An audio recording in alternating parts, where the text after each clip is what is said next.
নমস্কার, জয় শ্রীরাম। আজকের এই গুরুত্বপূর্ণ আলোচনায় আপনাদের সবাইকে আন্তরিক স্বাগত জানাচ্ছি। আমি পৃথু সেন, আজকের সঞ্চালক। আমাদের আজকের আলোচনার কেন্দ্রবিন্দু ধর্মান্তর এবং লাভ জিহাদ, যা হলো তথাকথিত প্রেমের ছদ্মবেশে বিধর্মীদের এক মারাত্মক প্রতারণা এবং ষড়যন্ত্র। বর্তমান সমাজে লাভ জিহাদ শব্দটি একদিকে প্রবল বিতর্কের জন্ম দিয়েছে, একদিকে অসংখ্য প্রশ্নেও।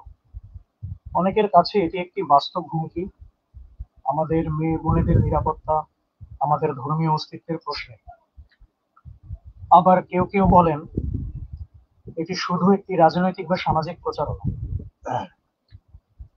তবে আমাদের অভিজ্ঞতা এবং বহু সচেতন সনাতনীদের ভাষ্য অনুযায়ী এটা বাস্তব হুমকিই বটে। কারণ বাংলাদেশ ও ভারতের বিভিন্ন প্রান্ত থেকে শুরু করে আমাদের নিজেদের পরিচিত আত্মীয় স্বজন এবং সহপাঠীদের মধ্যেও এই লাভ জিহাদের প্রভাব স্পষ্ট পরিলক্ষিত হচ্ছে।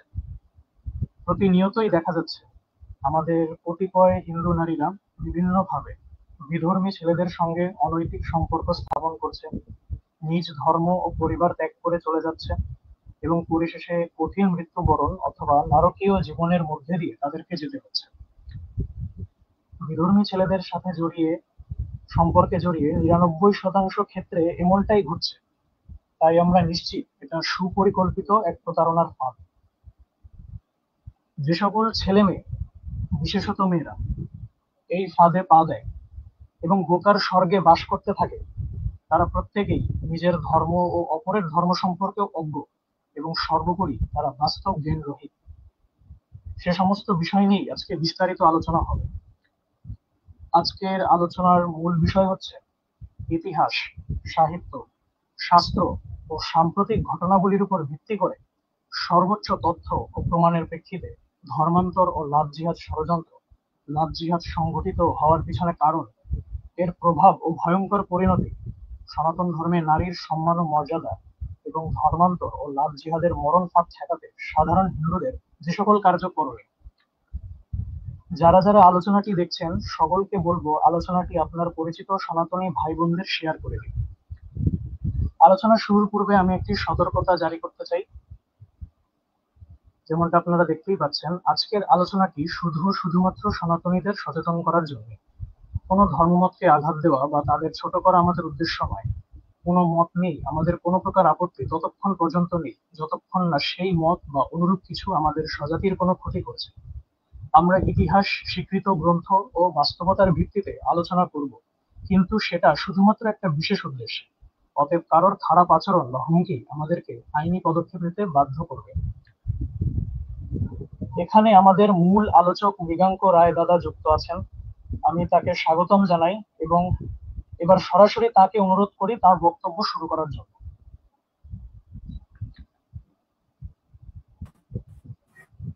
ধন্যবাদ সবাইকে। নমস্কার। শুরু করার পূর্বে আমি একটু কমেন্ট বক্স দেখে নেব, কে কি বলছেন না বলছেন সব দেখে নিই। নমস্কার, সবাইকে নমস্কার, জয় শ্রীরাম। ধন্যবাদ দাদা। হ্যাঁ, আপনারা সবাই আপনাদের হিন্দু বন্ধু বান্ধব যা আছে, ভাই বোন, জুনিয়র সিনিয়র, সবাইকে আপনারা মেনশন করে দিতে পারেন, কারণ আজকের লাইভটি অত্যন্ত গুরুত্বপূর্ণ হতে যাচ্ছে। আমি আর খুব বেশি সময় নষ্ট করব না, খুব বেশি সময় নষ্ট না করেই আমি মূল আলোচনায় চলে যাব।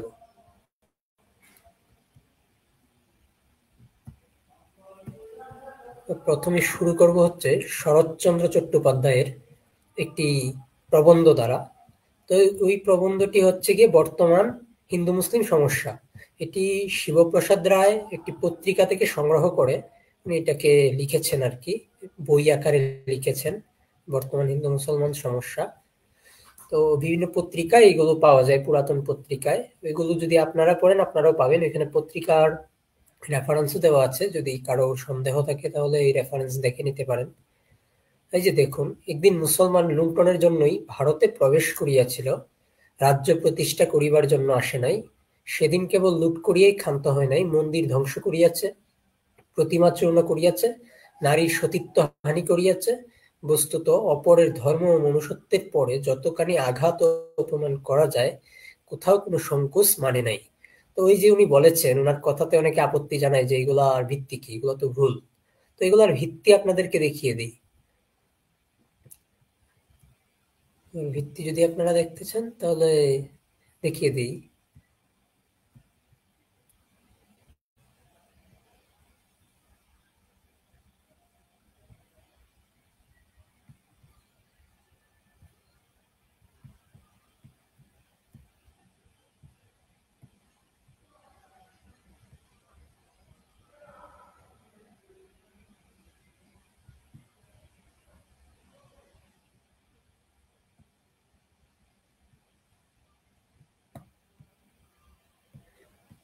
এটা হচ্ছে হুমায়ুন বাদশা নামক একটি বই, যদিও এটা থেকে দেখাতে যাচ্ছিলাম না শুরুতেই।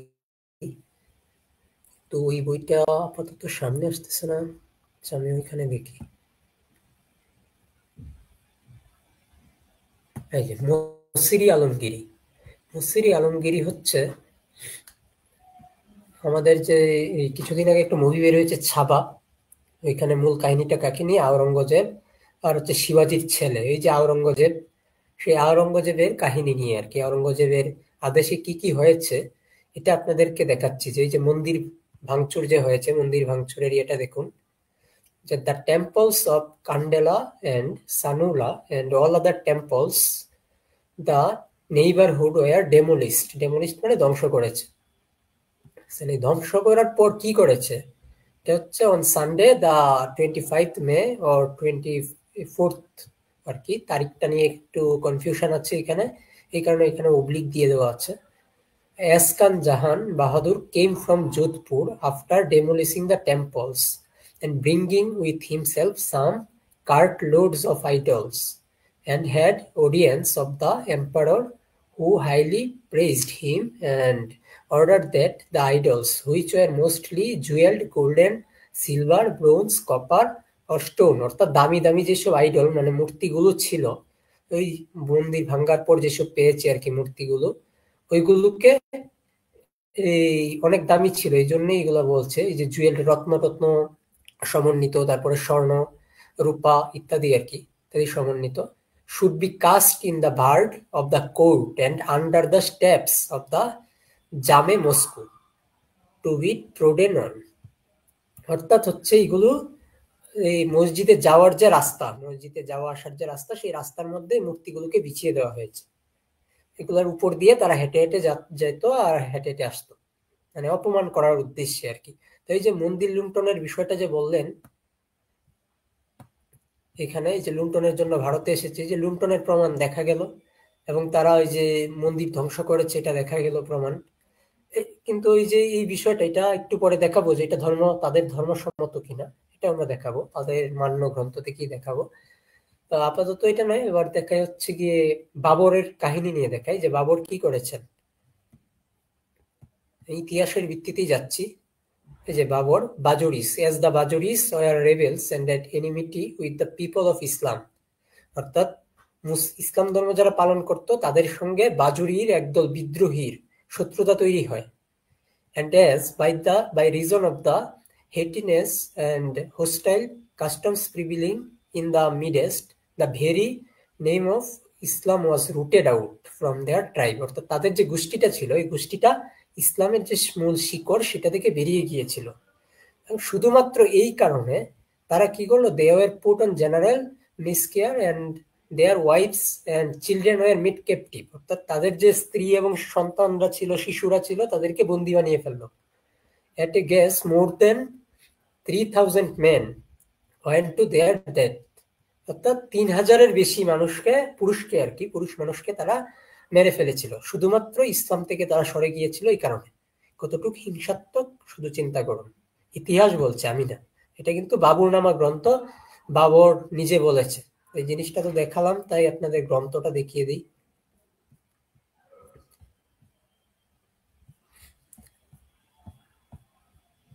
এই যে দা বাবরনামা ইন ইংলিশ, এটা ইংরেজিতে অনুবাদ করা হয়েছে বাবরনামা গ্রন্থ। এটা মূলত কিন্তু ফার্সিতে লিখিত হয় এগুলো, মেমোরিজ অফ বাবর, ঠিক আছে। এগুলো আপনারা অনলাইনেও পেয়ে যাবেন এই গ্রন্থগুলো। তো ইতিহাস বই এটা বলছে, স্বয়ং বাবর নিজে ওই কথাটা বলেছে যে উনি কি করেছেন। তারপরে যে বাবরের পুত্র হুমায়ুন কি করেছে তার কাণ্ড কারখানা দেখে আসি। তো তার কাণ্ড কারখানা দেখার জন্য আগে আমরা একটু এখান থেকে দেখি।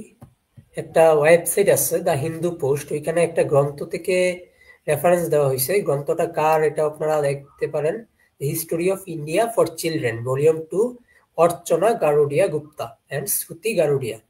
এই বইটা আপনারা ইয়েতে পেয়ে যাবেন, কিনতে হবে, এটা এইভাবে পাবেন না, এই কারণে আমি বইটা দেখাতে পারছি না।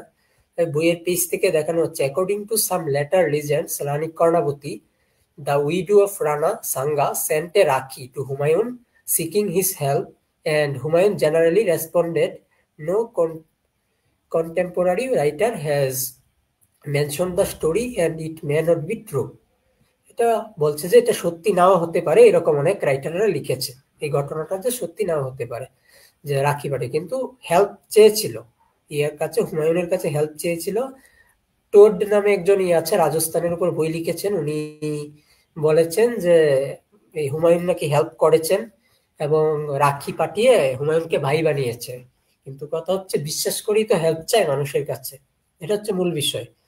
যে বিশ্বাস, যে Rani Karmavati the Rana's mother had appealed to Humayun for help, but since no response came, expect the king's advance to Gwalior and stay there for 2 months। অর্থাৎ তাদের উপর যে বিশ্বাস করে এই যে হেল্প চাচ্ছে, কিন্তু হেল্প করা হয় নাই।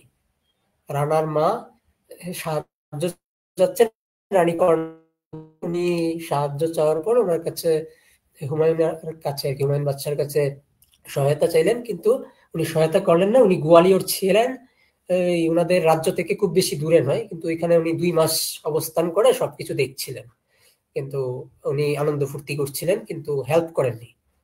তাদের উপর বিশ্বাস করাটা এই জন্যই আমাদের কাছে কষ্টকর হয়ে যায়, কারণ ইতিহাস এটা প্রমাণ দিচ্ছে।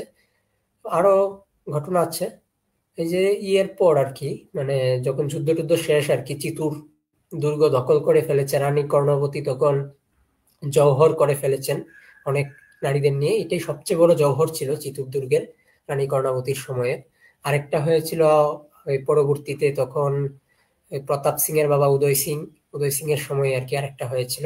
তখন উদয়পুর রাজ্য প্রতিষ্ঠিত হয় আর চিতুর দুর্গটা তখন দখল করে আকবর। আর এই যে আকবর দখল করে সেখানে কিন্তু অনেক হিন্দু মেরেছিল, এমনকি পৈতার হিসেবে ওইখানে কতগুলো লাশ ছিল হিন্দুদের সেটার হিসেব করেছিল। আপনারা বিভিন্ন জায়গায় পাবেন, কিন্তু সব ইতিহাসবিদরা এটা লিখে না, কারণ এই যে এইসব ইতিহাস বইটই সব কিন্তু তাদের গ্রন্থ থেকে, এই যে দেখুন ফার্সি লেখা দেখছেন, এসব তাদের গ্রন্থ অনুযায়ী, গ্রন্থকে ভিত্তি করে এই গ্রন্থগুলো লেখা।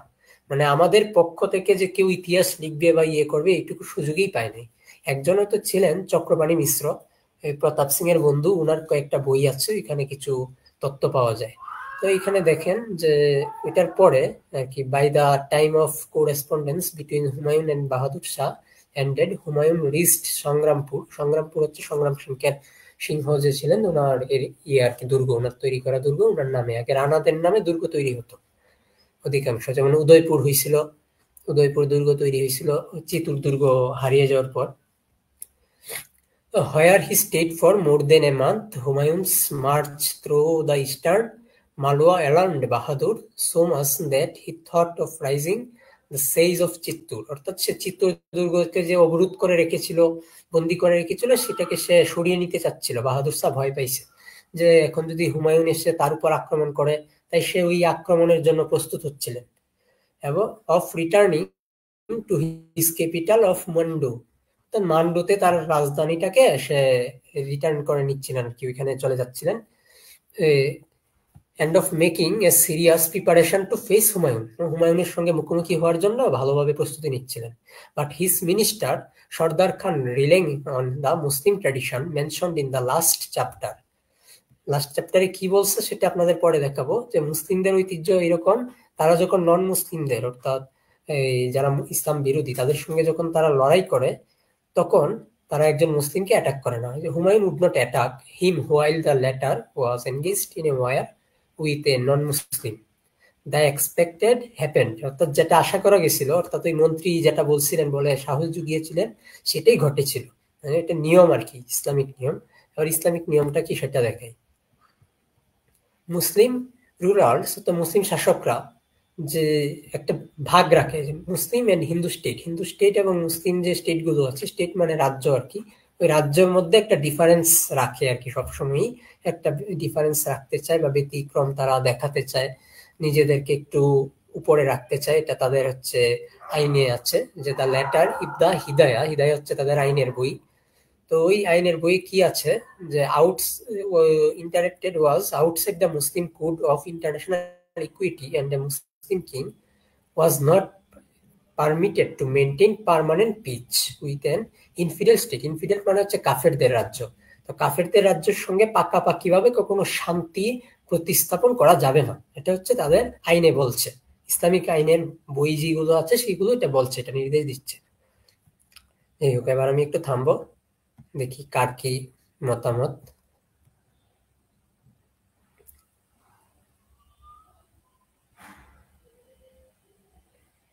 না, সাহায্য চেয়েছিল, সাহায্য চাওয়ার ঘটনা পুরোপুরি ফালতু নয়। সাহায্য চেয়েছিল এমনিতেই রাজনৈতিক সম্পর্কের জন্য চেয়েছিল, পূর্বে একটা রাজনৈতিক সম্পর্ক হয়েছিল এই কারণে চেয়েছিল, কিন্তু পাইনি সেটা, সেই রাজনৈতিক সহায়তাটা পাইনি।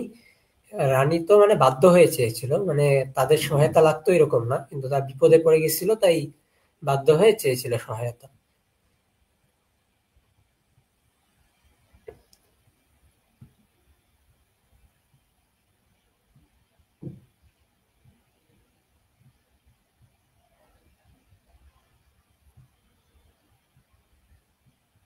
ধন্যবাদ সবাইকে মেনশন করে দেওয়ার জন্য, বেশি মেনশন করে দেন। নমস্কার অরুণ মহোদয়। তো আমি যাব হচ্ছে এবার পরবর্তী বিষয়গুলোতে। পরবর্তী বিষয় কি, যে তাদের ইসলামিক আইন, ইসলামিক আইনগুলো কি বলছে, নিয়ম কানুন গুলো কি বলছে। তার আগে আর একটু ইতিহাস দেখিয়ে দেওয়া যায়। আকবরকে অনেকে মহান বলেন, বলেন যে আকবর দ্য গ্রেট, আকবর অনেক একজন মহান মানুষ, উনি এই অনেক কিছু করেছেন হিন্দুদের জন্য, এই সেই অনেকে অনেক কিছু বলেন। তো এবার একটু আকবরের মুখোশটা উন্মোচন করা যাক। যে দেখুন, Akbar's attack on a princess of a character so Nobel was mere aggression, wholly unprovoked and devoid of all justification other than the lust for conquest and plunder.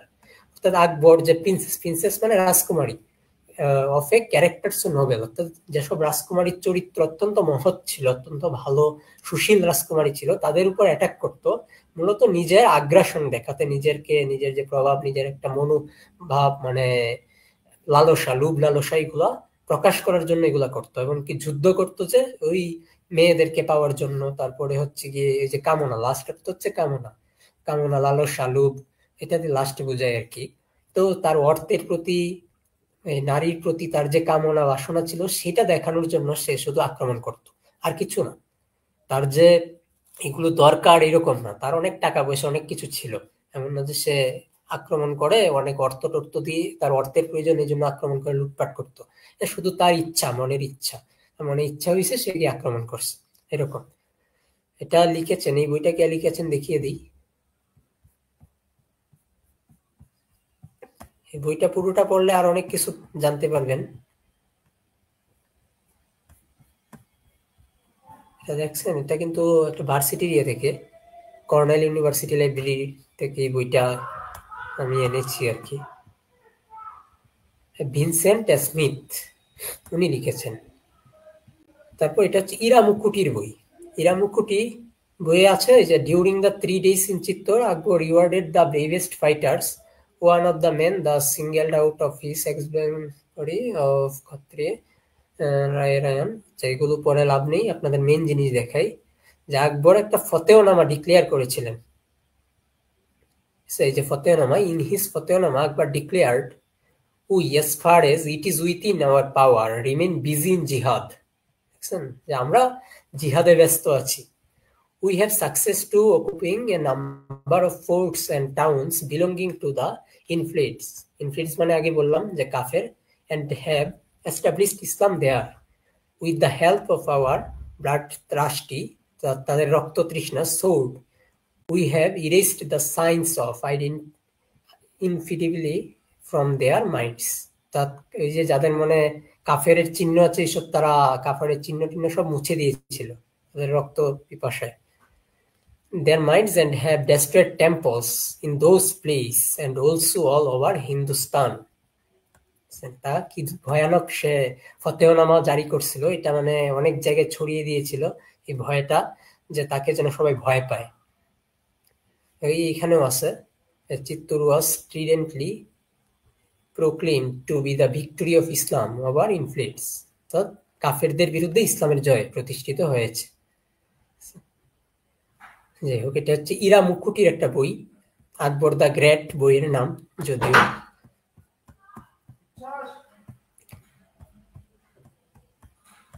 Akbar the great Mughal, Ira মুকুটির।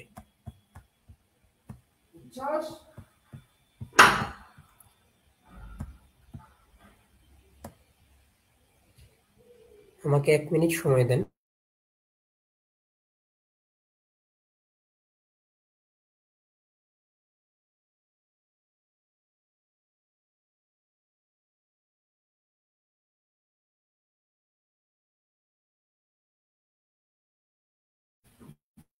দুঃখিত।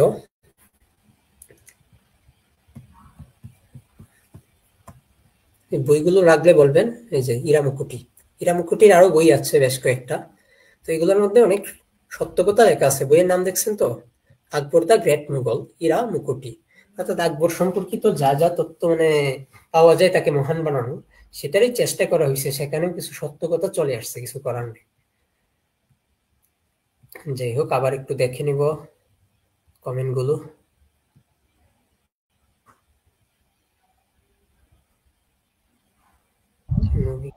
দেবজিৎ শর্মা একটি প্রশ্ন করেছেন, আমার মনে হয় এই প্রশ্নটার উত্তর পরবর্তীতে দেওয়া হবে।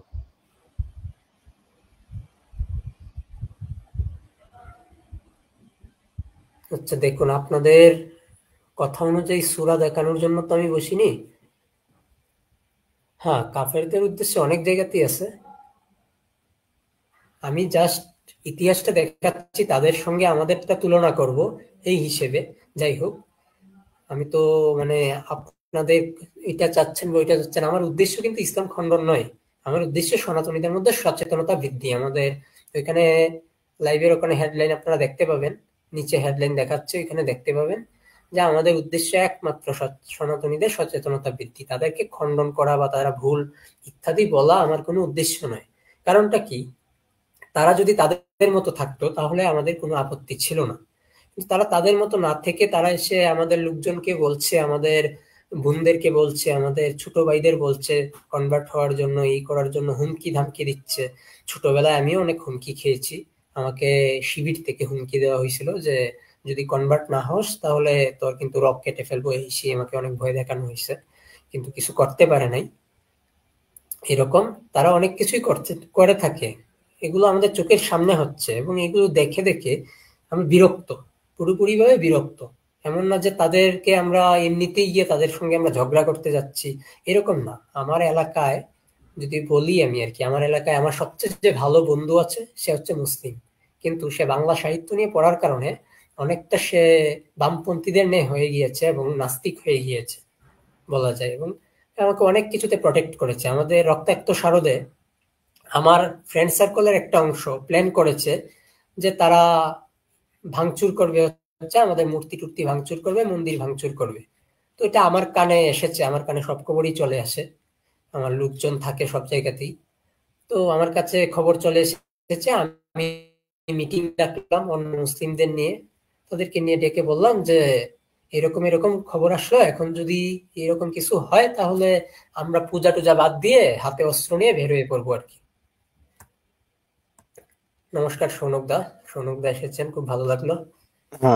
তো আমি নমস্কার। হ্যাঁ না, আজকে আমাদের এখানে মানে দুটো সমস্যা আছে। এক তো জগদ্ধাত্রী পূজা উপলক্ষে গান চলছে, আচ্ছা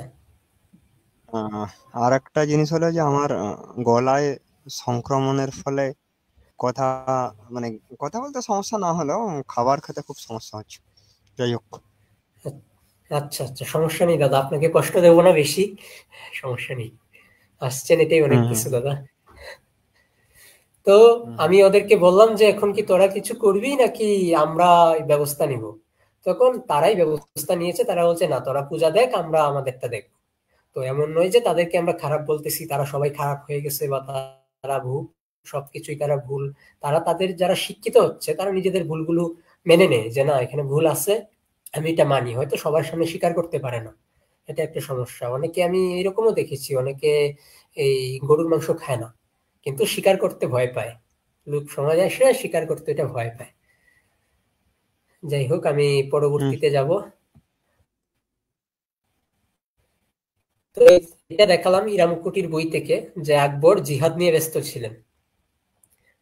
এখন একটু বিষয় দেখাবো, হচ্ছে একজন কনভার্টেড, মানে উনি ইসলাম ছিলেন। এটা পরে দেখাই।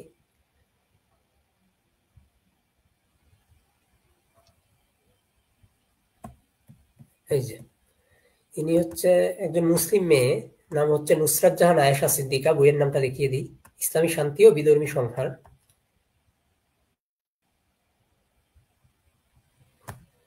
উনি পরবর্তীতে ধর্ম পরিবর্তন করেছেন, ওনার নাম নিয়েছেন জয়শ্রী আচার্য। তো ওনার কাহিনীটা একটু দেখাই।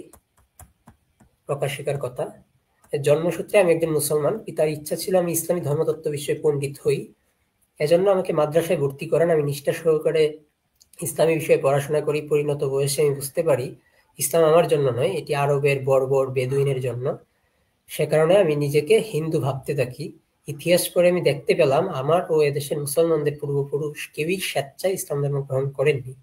তারা মধ্যযুগের ইসলামী বর্বরতার শিকার হয়ে মুসলমান হয়েছিলেন। আমি মনে মনে প্রশ্ন করলাম, তাহলে আমি কেন এই বর্বরতার স্মৃতিচিহ্ন বয়ে নিয়ে বেড়াবো? আমি ঠিক করলাম আমি আমার পূর্বপুরুষদের শাশ্বত সনাতন ধর্ম গ্রহণ করেছিও। ঈশ্বরের ইচ্ছায় আমি একজন সনাতন ধর্মীয় স্বামীও পেয়েছি। হিন্দুরা আমাকে সহজে গ্রহণ করতে চান না, তারা ইতিহাস পড়েন না। ইতিহাস পড়লে তারা বুঝতেন আমাদের পূর্বপুরুষ কেন মুসলমান হতে বাধ্য হয়েছিলেন। অতএব আমাদের উদ্ধার করার দায়িত্ব যেমন আমাদের আছে তেমনি আপনাদেরও আছে। তো উনার বইয়ে অনেক মারাত্মক মারাত্মক তত্ত্ব আছে। এই বইটা যদি কেউ পড়ে থাকেন তাহলে জানবেন যে উনি কি ধরনের মারাত্মক মারাত্মক তথ্য লিখেছেন।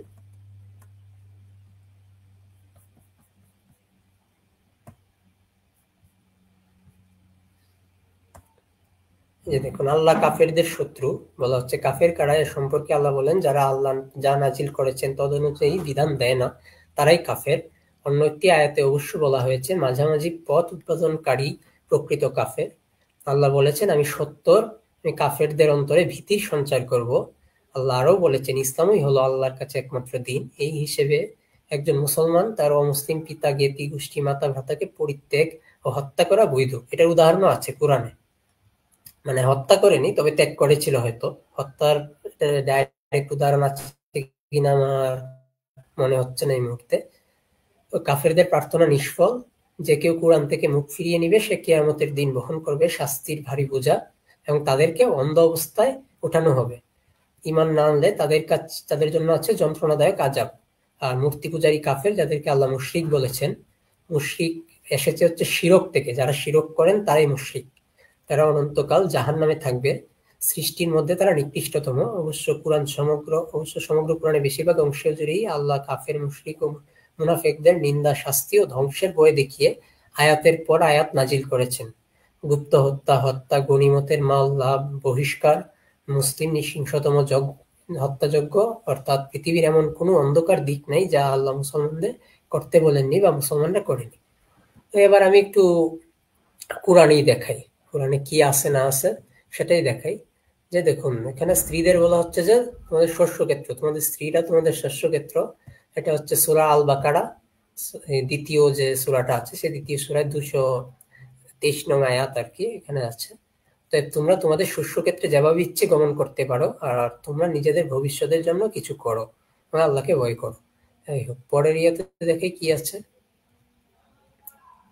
আর যদি তোমরা আশঙ্কা করো, যে এটা হচ্ছে সূরা আন-নিসা 4th নং যে সূরা, সেটা তোমরা আশঙ্কা করো যে ইয়াতিম মেয়েদের প্রতি সুবিচার করতে পারবে না, তবে বিয়ে করবে নারীদের মধ্যে যাকে তোমাদের ভালো লাগে, 2, 3 বা 4 বিয়ের অনুমোদন। মাত্র বিয়ের ইয়েতে গিয়েছি। আরো কিছু বিষয়, এটা হচ্ছে যে দাসীগণ, নিজেদের স্ত্রী বা অধিকারভুক্ত দাসীগণ ছাড়া এতে তারা হবে না নিন্দিত। অর্থাৎ মিলনের কথা বলা হচ্ছে, শারীরিক সম্পর্কের কথা বলা হচ্ছে। এই যেখানে বৈধ মানে তাদের ক্ষেত্রে বৈধ কাম হচ্ছে দাসীগণকেও ভোগ করা যাবে, স্ত্রী এবং অধিকারভুক্ত দাসী। এটা আরো স্পষ্ট হিসেব আছে। এই যে তাদের পত্নী অথবা অধিকারভুক্ত দাসী ছাড়া এতে তারা নিন্দনীয় হবে না। এটা হচ্ছে গিয়ে 70 নং যে সূরা, এটাতে আছে সূরা আল মারিজ। আগেরটা মনে হয় দেখায়নি সূরা নাম্বার, আগেরটা হচ্ছে 23 নং সূরা, এটা 6 নং এ আছে। যাই হোক, আল মারিজ এটা দেখিয়েছি।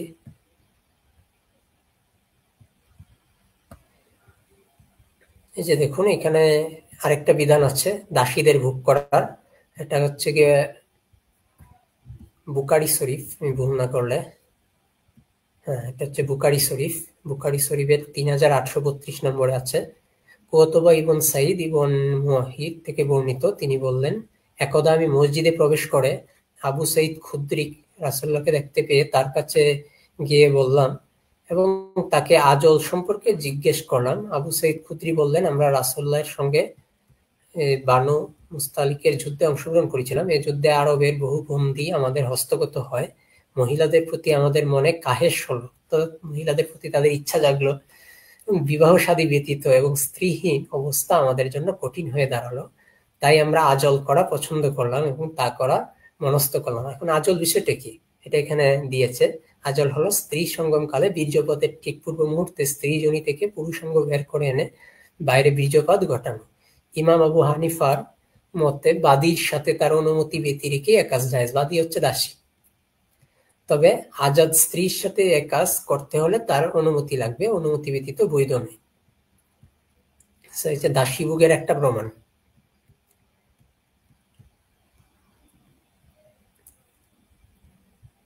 তারপর যে এখানে দেখুন যে রাসূলের সহধর্মীদের মধ্যে গণ্য হবেন। উপস্থিত মুসলমানরা পরস্পর বলাবলি করতে লাগলেন, তিনি সাফিয়া রাসূলের সহধর্মিনীর মধ্যে গণ্য হবেন এবং কৃতদাসীদের মধ্যে গণ্য হবেন।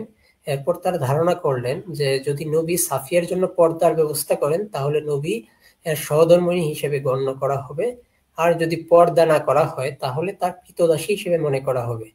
যখন নবী সেখান থেকে অন্যত্র যাওয়ার ব্যবস্থা করলেন তখন সাফিয়ার জন্য উটের পিছনে জায়গা করলেন এবং তার ও লোকদের মাঝখানে পর্দার ব্যবস্থা করলেন।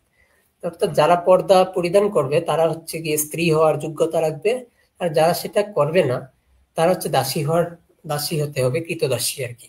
এখন কথা হচ্ছে এই যে এই নিয়মগুলো তাদের দিয়ে দিয়েছে, যারা মনে করে যে মেরা আব্দুল আলাগ হ্যাঁ, তাদের প্রতি আমার প্রশ্ন থাকবে যে এই নিয়ম যে মানবে না তার সে কি করে আলাদা হবে? তাকে তো এই নিয়ম মানতেই হবে। সে যদি এই নিয়ম না মানে তাহলে তাকে বলতে হবে যে সে ইসলাম ধর্মের নিয়ম মানে না, ঠিক আছে, এটা তাকে স্বীকার করতে হবে। এখন সে যদি ইসলাম ধর্মের নিয়ম না মানে, ইসলামের ভাষায় সে হচ্ছে নাস্তিক, তাহলে তার নামাজ রোজার কোনো প্রয়োজন আমি দেখি না। সে যে তো নিয়ম কানুন করে নামাজ পড়ছে, রোজা রাখছে, এগুলোর তো আমি কোনো কারণ দেখি না। তো এইগুলোর যেহেতু কারণ নেই, তারা নাস্তিক আমরা ধরে নিলাম আপাত দৃষ্টিতে, যেহেতু সে আলাদা। তো সে সনাতন ধর্ম গ্রহণ করুক, তাকে সনাতন ধর্ম গ্রহণ করতে বলা হোক। যদি সনাতন ধর্মের কোনো কিছু সম্পর্কে প্রশ্ন থাকে, আমরা আছি উত্তর দেওয়ার জন্য, আমরা উত্তর দেব। আমরা এমন বলছি না যে অন্ধবিশ্বাসী হয়ে সনাতন ধর্ম গ্রহণ করতে, আমরা বলবো জেনে শুনেই গ্রহণ করার জন্য, তুলনা করেই গ্রহণ করার জন্য। তা আসুক, এসে গ্রহণ করুক। আপনাদের কি মত?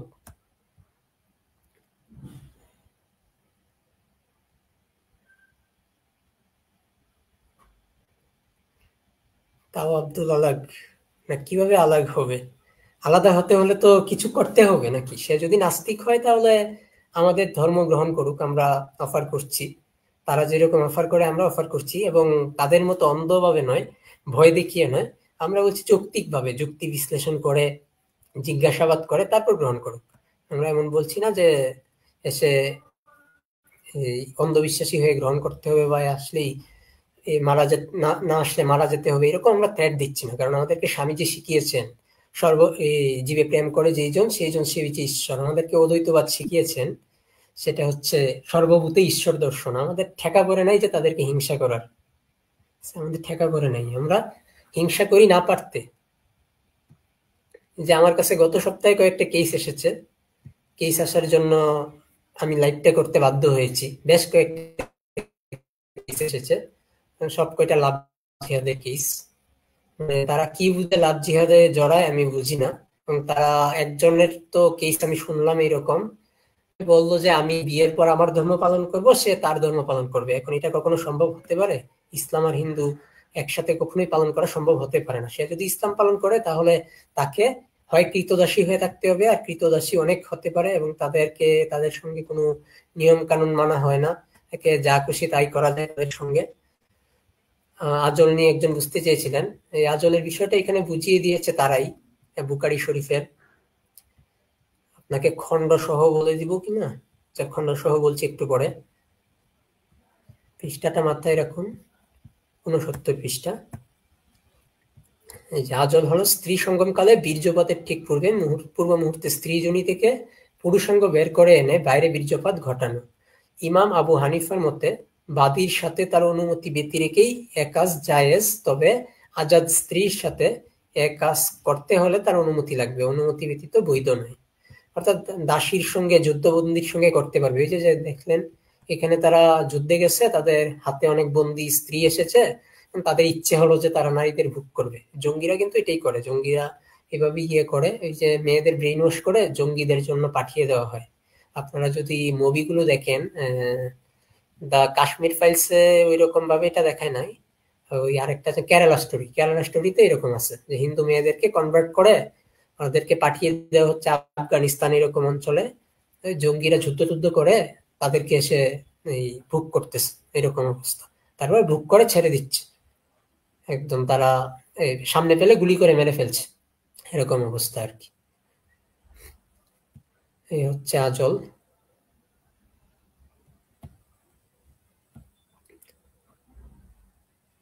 খালি আব্দুল উল্টাটাও এখন হইতেছে, হ্যাঁ হ্যাঁ উল্টাটাও হইতেছে, এবং সেটার আজকে একটা বাস্তব উদাহরণ দেবো। এবং এটা আজকাল নয়, উল্টোটা যে হচ্ছে সেটা অনেক আগে থেকে হচ্ছে। অনেক আগের যে সাহিত্য টাহিত্য আছে এগুলোতে উদাহরণ পাওয়া যায়। আমি আজকে শেষের দিকে দিয়ে দেবো এটা, বিষয়টা বলে দেবো, কারণ এটা একটা মোটামুটি বলা যায় পদ্য আর কি, ওই মঙ্গল কাব্য টাইপের এরকম আর কি, পালা গান এরকম বলে এগুলাকে। আমাদের ময়মনসিংহের বিখ্যাত ময়মনসিংহ গীতিকা থেকে দেখাবো এটা, সমস্যা নেই।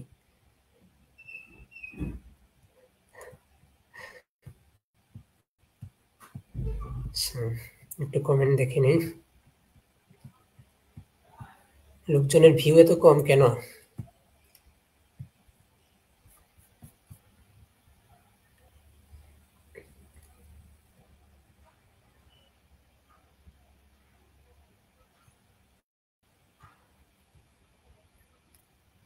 ঠিক আছে, এবার আরেকটা বিধান দেখিয়ে দিই। আবু সঈদ খুদরি থেকে বর্ণিত, হুনাইন যুদ্ধের দিন রাসূলুল্লাহ সাল্লাল্লাহু আলাইহি ওয়াসাল্লাম আওতাসের দিকে একদল সৈন্য পাঠালেন। তারা শত্রুর মুখোমুখি হলো এবং শত্রুর সাথে লড়াই করে বিজয়ী হলো। কিছু লোক তাদের হাতে বন্দী হলো। বন্দিনীদের মুশরিক স্বামীরা বর্তমান থাকার কারণে রাসূলুল্লাহ সাল্লাল্লাহু আলাইহি ওয়াসাল্লামের কিছু সাহাবা তাদের বন্দী স্ত্রীলোকের সাথে মিলিত হতে দ্বিধা সংকোচ করছিল। তাই মহান সর্বশক্তিমান আল্লাহ এ বিষয়ে আয়াত নাজিল করলেন। তারা যেটাতেই মানে নিষেধ দেখতেছে, যেটাই তারা করতে পারতেছে না কিন্তু ইচ্ছে হচ্ছে, সেটার বিরুদ্ধে মানে সেটা নিয়ে আয়াত চলে আসে আর কি। সেটা নিয়ে আয়াত চলে আসে। বর্তমানে তো শুনেছি যে মূর্তি পূজা দেখলেও নাকি সমস্যা নেই, প্রসাদ খেলেও নাকি সমস্যা নেই। বাংলাদেশে চলতেছে আর কি এগুলা, বর্তমানে এগুলা করতেছে, নতুন নতুন আয়াত নাজিল করতেছে। যাই হোক, বিবাহিত স্ত্রীলোক তোমাদের জন্য হারাম, তবে তোমরা যাদের অধিকারী হয়েছ কৃতদাসী ইদ্যত পূরণ হওয়ার পর তারা তোমাদের জন্য হালাল। বিবাহিত স্ত্রীলোকও হারাম হতে পারে কিন্তু দাসীরা নয়। তো এখন হিন্দু মেয়েরা বুঝেন আপনারা কি হবেন। আপনারা যারা বলেন যে আমরা বিয়ের পর আমি আমার ধর্ম পালন করব, আপনি আপনার ধর্ম পালন করলে আপনি হচ্ছেন দাসী। তো দাসী আপনাকে যেমন দাসী হিসেবে ভোগ করতেছে, এরকম আরো অনেককেই ভোগ করতে পারবে, তাদের যা ইচ্ছে তাই করতে পারবে। অর্থাৎ কমপক্ষে একটি হায়েজ অতিবাহিত হওয়ার সময় দিতে হবে, যাতে গর্ভবতী হওয়া না হওয়া সম্পর্কে নিশ্চিত হওয়া যায়। কারণ হায়েজ হলেই বোঝা যাবে গর্ভে কোনো সন্তান নেই, অন্যথায় সন্তানের বংশ পরিচয় নির্ণয়ের সমস্যা সৃষ্টি হবে এবং তা অনেক সামাজিক সমস্যার কারণ হবে। শোনা যায় যে আমাদের এই নবী মুহাম্মদেরও অনেক স্ত্রী ছিলেন। একজন তো বলেছিলেন, সম্ভবত বশির, বাংলাদেশের নাস্তিকদের একজন, উনি তো বলেছিলেন যে মোটামুটি 14 জনের উপরে স্ত্রী ছিলেন। আর এই যে ইয়েগুলো দেখাচ্ছি, এই যে সহিহ মুসলিম, এগুলো হচ্ছে হাদিস গ্রন্থ। তো 6টা হাদিস মান্য করা হয়। 6টা হাদিসের তালিকা আমি দিয়ে দিচ্ছি। 6টা হাদিস ছাড়াও আরো কিছু আছে, তবে সেগুলোতে মানে ওরা আপত্তি জানাতে পারে বিধায় আমি সেগুলো থেকে দেখা নেই। সেগুলোতে ওরা মারাত্মক মারাত্মক তত্ত্ব আছে। আমি 6টা হাদিসের নাম বলে দিচ্ছি। এটা হচ্ছে সহিহ বুখারী, সহিহ মুসলিম, আবু দাউদ, তিরমিজি, নাসাই, ইবনে মাজাহা। এই 6টা হচ্ছে তাদের কাছে প্রামাণিক আর কি। এগুলা নবী বলেছেন, নবীর যে ভাষা, নবী যেগুলা বলে গিয়েছেন সেগুলাই হচ্ছে হাদিস। এবং হাদিসের সংখ্যা অসংখ্য, মানে অনেক আছে, এগুলা হিসাব নিকাশ আমার কাছে নাই। তো অনেককে বলে অনেক নকল হাদিসও আছে, কিন্তু ইসলামের হিসেবে 6টা হাদিস মান্য, তাতে এগুলা ঠিকঠাক। এখানেও লেখা আছে, ইস্তিবরা পালন করার পর যুদ্ধবন্দিনীর সাথে সহবাস করা জায়েজ, যদি তার স্বামী থেকে থাকে তাহলে বন্দিত্বের কারণে তার বিয়ে বাতিল হয়ে যাবে। বুঝছেন, বিয়ে বাতিল হয়ে যাবে বন্দিত্বের কারণে। এই হচ্ছে তাদের বিধান।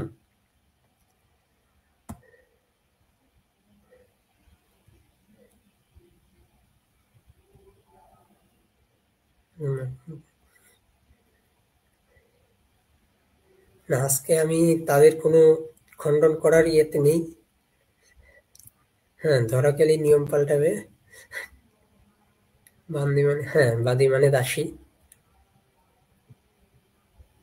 সেকুদের নিয়ে কি বলবো আর, সেকুরা হচ্ছে তারা, যারা সেকুগিরি করে তাদের একটা সুন্দর উদাহরণ আছে। অর্থাৎ যারা হিন্দু মুসলিমকে সমান ভাবে, তাদের একটা সুন্দর উদাহরণ আছে। ওইটা আমি ইতিহাস থেকে দেখাই, যেহেতু সেকু নিয়ে দেখতে চাচ্ছেন।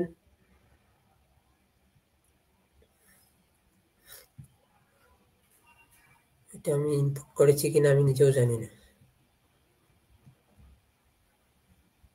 এটা মনে হয় ইনপুট করিনি, আমি ইনপুট করে নিই।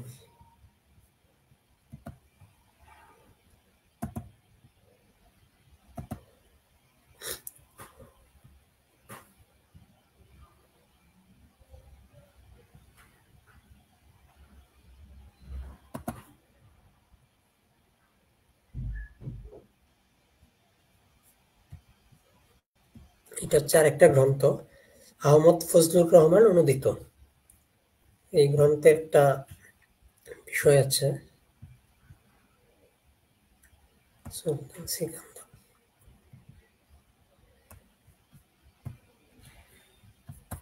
একটু সময় দিন আমাকে, আমি বের করে দেখাচ্ছি।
এটা এবার অনেক এই আপনার ইয়ে পাবেন, মন্দির ভাঙ্গা টাঙ্গার এসবের প্রমাণ পাবেন যদি পুরোটা পড়েন আর কি। আমি পুরোটা পড়ি নাই, কিছু কিছু জায়গায় দেখেছি, তাই মনে নেই। এইখানে একটা সেকুগিরির ইয়ে আছে। এই যে সংবাদ পাওয়া যায় যে সৌদন নামে পৈতাধারী ব্রাহ্মণ এক লোক আছেন, আর তিনি কানের নামক স্থানে বাস করেন। একদিন কতিপয় মুসলমানদের উপর মুসলমানদের উপস্থিতিতে তিনি স্বীকার করিয়াছিলেন যে ইসলাম সত্য ধর্ম, আর তাহার নিজের ধর্ম সত্য। তাহার এই বাক্য প্রচারিত হইলে তাহা পণ্ডিত ব্যক্তিগণের কুচরে আসে। কাজী পিয়ারা এবং শেখ বদাহ, যাহারা উভয়ই লখনৌতে ছিলেন এবং উভয়ই পরস্পর বিরোধী ফতুয়া দিলেন। ওই অঞ্চলের গভর্নর আজম হুমায়ুন এই ব্রাহ্মণটিকে কাজী পিয়ারা এবং শেখ বদাহ সহ সম্বলে সুলতানের নিকট প্রেরণ করিলেন। যেহেতু সুলতানের পাণ্ডিত্যপূর্ণ আলোচনা শুনিবার অত্যধিক আগ্রহ ছিল, চতুর্দিক হইতে খ্যাতনামা পণ্ডিত ব্যক্তিদের আনয়ন করা হয়। শেখ খুজুর পুত্র মিয়া কাদন এবং ইলাহাবাদ তালানবির পুত্র মিয়া আবদুল্লাহ এবং সৈয়দ খানের পুত্র সৈয়দ মুহাম্মদ দিল্লি হইতে আগমন করিলেন এবং মোল্লা কুতুবউদ্দিন এবং মোল্লা ইলাহাদাদ এবং সালেহ আসিলেন সিরোহিন্দ হইতে এবং কান্নকুব্জ হইতে আসিলেন সৈয়দ আশিয়ান এবং মিরান সৈয়দ আকন এবং সুলতানের সঙ্গে সর্বদা যে একদল পণ্ডিত ব্যক্তি থাকিতেন তাহারা যেমন সৈয়দ সদরুদ্দিন কৌনজি এবং মিয়া আব্দুর রহমান সিকরির অধিবাসী এবং মিয়া আজিজুল্লাহ সম্বলি ইত্যাদিও আলোচনায় উপস্থিত ছিলেন। পণ্ডিতগণের সকলেই এই ব্যাপারে একমত হইলেন যে লোকটিকে বন্দী করা হোক এবং তাকে ইসলাম ধর্ম গ্রহণ করিতে বলা হোক। যদি তিনি অস্বীকার করেন তবে তাহাকে হত্যা করা হোক। লৌদন ইসলাম ধর্ম গ্রহণ করিতে অস্বীকার করিলেন এবং তাহাকে হত্যা করা হইল। পণ্ডিত ব্যক্তিগণের সকলেই পুরস্কৃত করা হইল এবং তাদের স্ব গৃহে প্রেরণ করা হইল। যারা সমান ভাবেন সবকিছুকে তাদের পরিণতি অনেকটা এরকম হয়, ইসলাম গ্রহণ না করলে আর কি। তাহলে বুঝুন যে সেকুগিরি করে লাভটা কি হচ্ছে, আর নিজেরাই বুঝুন আর কি, নিজেরাই বিচার বিশ্লেষণ করুন।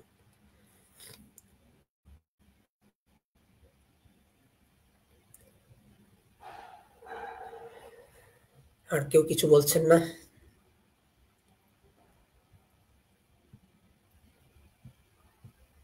সেকুগিরি নিয়ে পেলেন তো উত্তর নাকি? কমেন্টে জানান। ভিউ অনেক কমে গেছে, এত কম কেন ভিউ?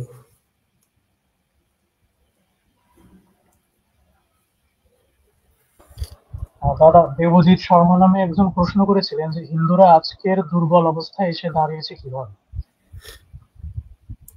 আচ্ছা, এটার দায় তো অনেকটা হিন্দুদেরই। এই যে একজন ব্রাহ্মণের উদাহরণ দিলাম, সে ব্রাহ্মণ কি করলো? সে সবকিছু, ওই যে সে ইসলামকে সত্য বললে স্বীকার করলো। হ্যাঁ ঠিক আছে, স্বীকার করলো, স্বীকার করে তার কি হলো? কিছুই হলো না, কোনো লাভ হলো না। ঠিক আছে, এই যে এইসব করতে করতে হিন্দুরা করেছে। হিন্দুরা তো ইতিহাস পড়ে না। ওই যে জয়শ্রী আচার্যের বইটা দেখিয়েছি না, ওইখানে কি বলেছেন যে হিন্দুরা কিন্তু ইতিহাস পড়ে না।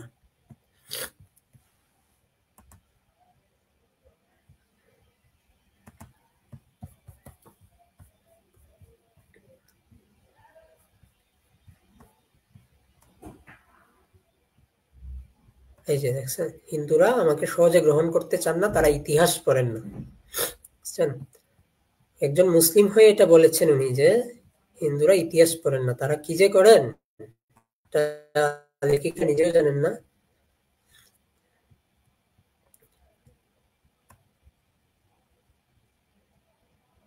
এই যে দেখেন, এখানে আরো কি বলেছেন, আমরা বাংলাদেশের বেশিরভাগ মুসলমান নিম্নবর্ণ তথা পতিত হিন্দু সমাজ থেকে এসেছি।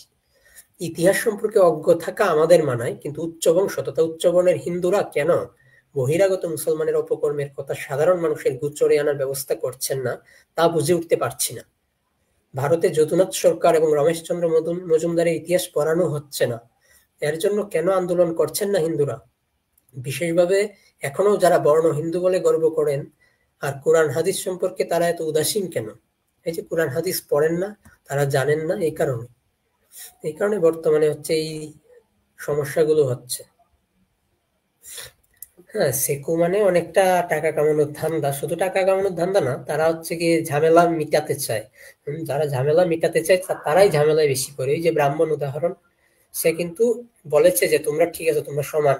হ্যাঁ, আমরাও বলছি, আমিও একসময় মানতাম যে ইসলাম ধর্ম আর হিন্দু ধর্ম সমান, কোনো পার্থক্য নেই।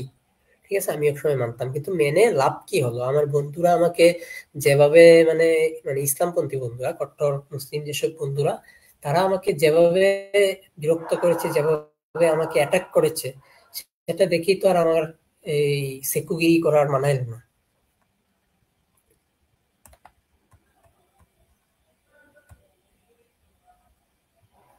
কে এখানে আসছে, এসা পেজের প্রমোশন করতেছে?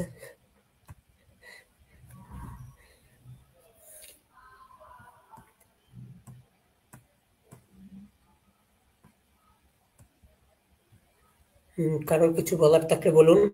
এখন পর্যন্ত আলোচনা সম্পর্কিত যার যা মন্তব্য, যার যা বিষয় আছে বলুন।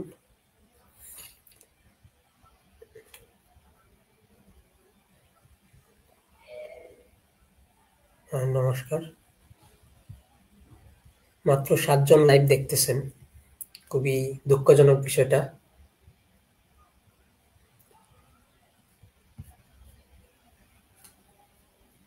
আজকে লাইভে কম করে হলেও 20-30 জন তো অন্তত থাকা উচিত ছিল নাকি?